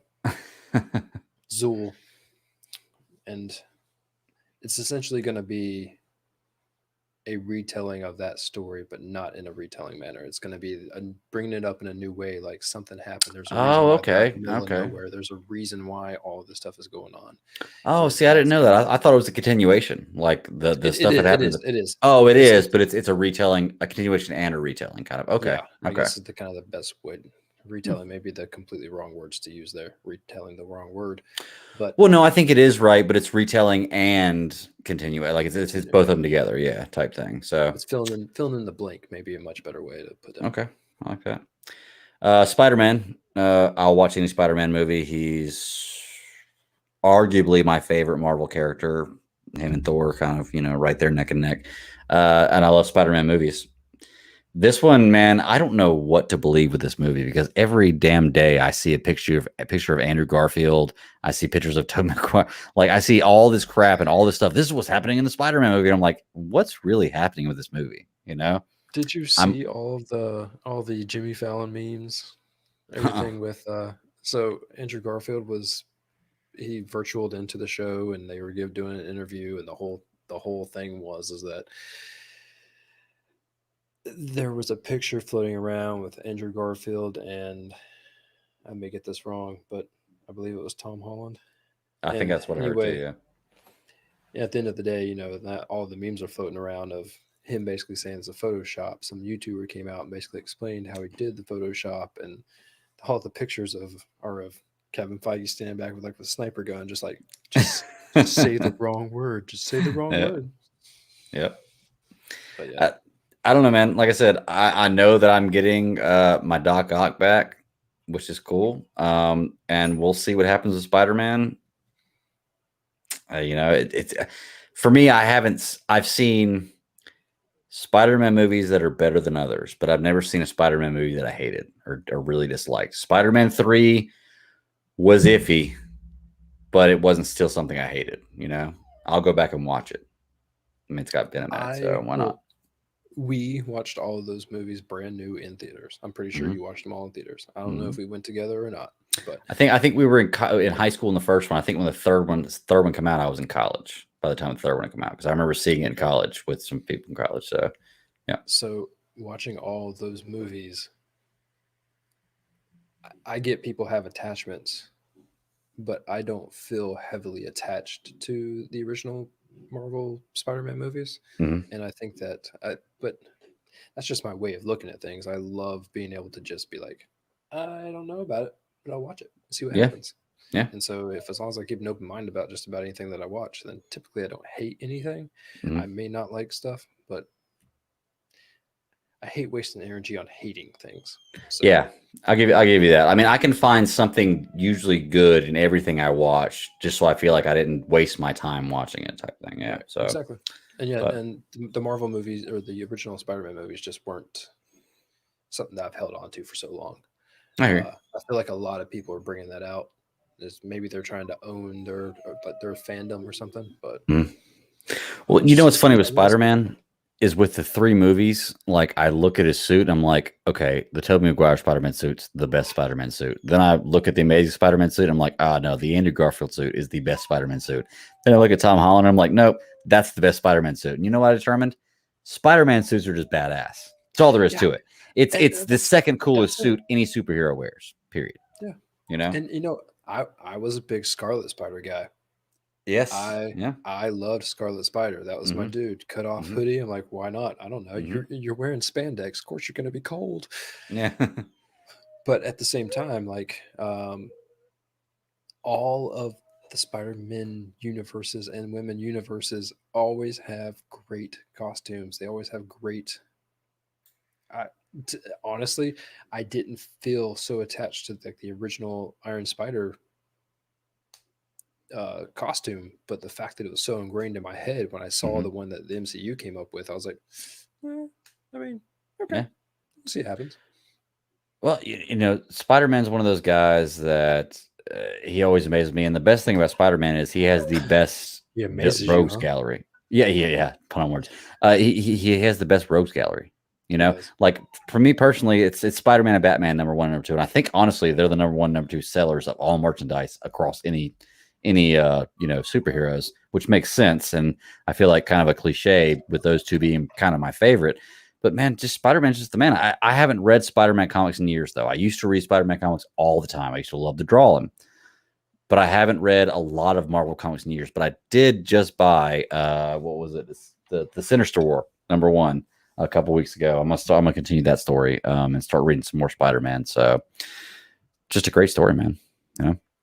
And then we're gonna get into the last movie here. Did you have something you want to say? No, I was just saying that Spider-Man was pretty much timeless. So Yeah. Yeah. Last movie here on the list, and honestly, Ross, this is right in our wheelhouse, dude. This is like freshman, junior, senior year of high school, like a little. I think middle school was when the first movie came out, actually, for us. Matrix, man, coming out with another movie. I've seen the preview. I don't know how I'm gonna feel about it, but it's the Matrix. It's Keanu Reeves. I've got a pretty good feeling that I'm gonna have a lot of leeway with them doing bad stuff, and probably end up liking it in the long run. Because Matrix 3 was not that great, but I still like the movie, So we watched the trailer last week, but did you watch it with sound since then? no, I All right, haven't. well, I'm gonna go ahead and tell you to do that when you get off here. Okay. I mean, they play the wonderful the one pill makes you stronger. I can't think of the name of the song right now, but I've had it on. I guess I have to name drop the phone again. Uh, Apple Music the whole entire time. I always keep it on like They're gonna pay you next our time you do that. Halloween. Yeah, right. On our Halloween playlist and everything else. But I love the great remix of songs, but that one hits so well with that trailer that I Okay. think that uh, on top of being able to take that story and make it, well, last week I used the word current. I'm going to stick with it, to make it current, to make it more about like the pills have an emphasis because of our culture that we have now. I Mhm. mean, just everything they've been able to do with it, and Keanu always looks badass. So to tell the story, I think is going to be really, really cool. Like I told you before we started, we've recently rewatched the first one. I'm going to have to go through the trilogy, figure it out again, because I probably have not seen 2 and 3 since probably close to the time they came out. Really? Okay. I've watched them quite a few times since then, but I mean, we're definitely gonna be watching them covering it on the show pretty soon. So if you, yeah, we'll be watching them again. That's for sure. I don't know, man. I remember in high school, or like I can't remember when I was. If it was high school or like eighth grade when the first one came out, and I remember this is going way back. You remember Matt that used to date my sister in high school? He used to get, yeah, he told me I was an idiot and I was a moron for never seeing the Matrix. He's like, how have you never seen the Matrix? It's the best movie ever made. And then I saw it, and for that time, it was an amazing movie. I give you that. It was. Absolutely love the Matrix, and I do now. And the story's gonna be great.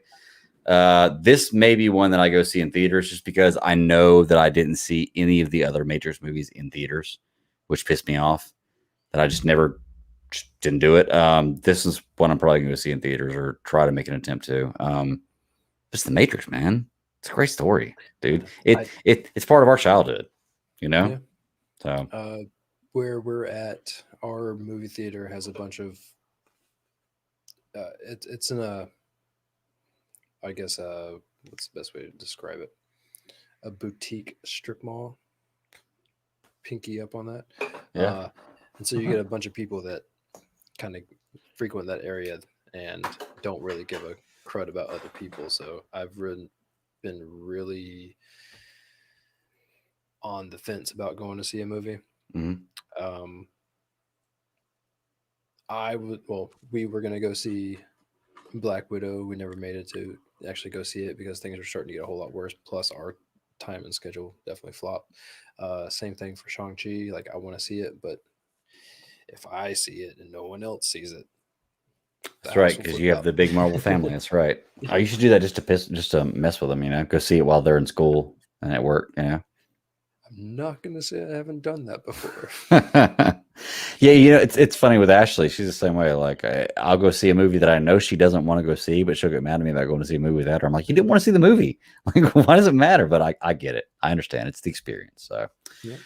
well, let's do this, man. It's late. I got to wake up at 4 in the morning, and it's we got 2020 to 2022 movies to talk about. But you want to save that one for next week? Throw it on the top of the list for next week. We can save it until the end of the 2021. That works for me too. Yeah, I'm sure we'll talk about it. Well, I'm sure all these movies on this list we're going to talk about at some point in time. But definitely. But yeah, well, dude, awesome once again having you on. Anytime you want to come on would be fantastic. I think the fans like hearing you too. They can't find you anywhere though, right? You're not on social media. Can't find me anywhere but here. That's right. So, and y'all hit me up. I'll give you his number. You can text him then. Okay. So, but no, the only social media I'm on is Twitter. You can find me at the Bad Daddy 52 on Twitter. I also do the at SCS Podcast one handle. I don't check it as often as I should, and I am sorry. But just hit us up there. Shows live every Friday at 9 p.m. Eastern Standard Time on YouTube. We got a number of guests walking through here every week. And you can also find me Tuesdays on the C3 Panthers podcast, the longest running Panthers podcast in the world, literally in the world. 9 p.m. We talk about Panthers football. We also do post-game shows every Sunday. There is a Wednesday show that we're doing now, and then we do a simulation game or Madden simulation that comes out on Saturdays. There's a Friday free-for-all on that show where fans can come on and just talk about Panthers football. It's a really big deal. Come check it out. We're doing stuff all week long. But hey, go check out the C3 Panthers Friday free-for-all show, and then after that, roll right into the SCS show, man. Just spend 5-6 hours listening to me talk. You'll love it, I promise you. So I love talking for 5 or 6 hours. So, but no, seriously, I appreciate everybody who listens. Thank you very much. Give us any feedback, share with a friend, review, all that good stuff. We like hearing feedback. And until next week, keep pounding. Later.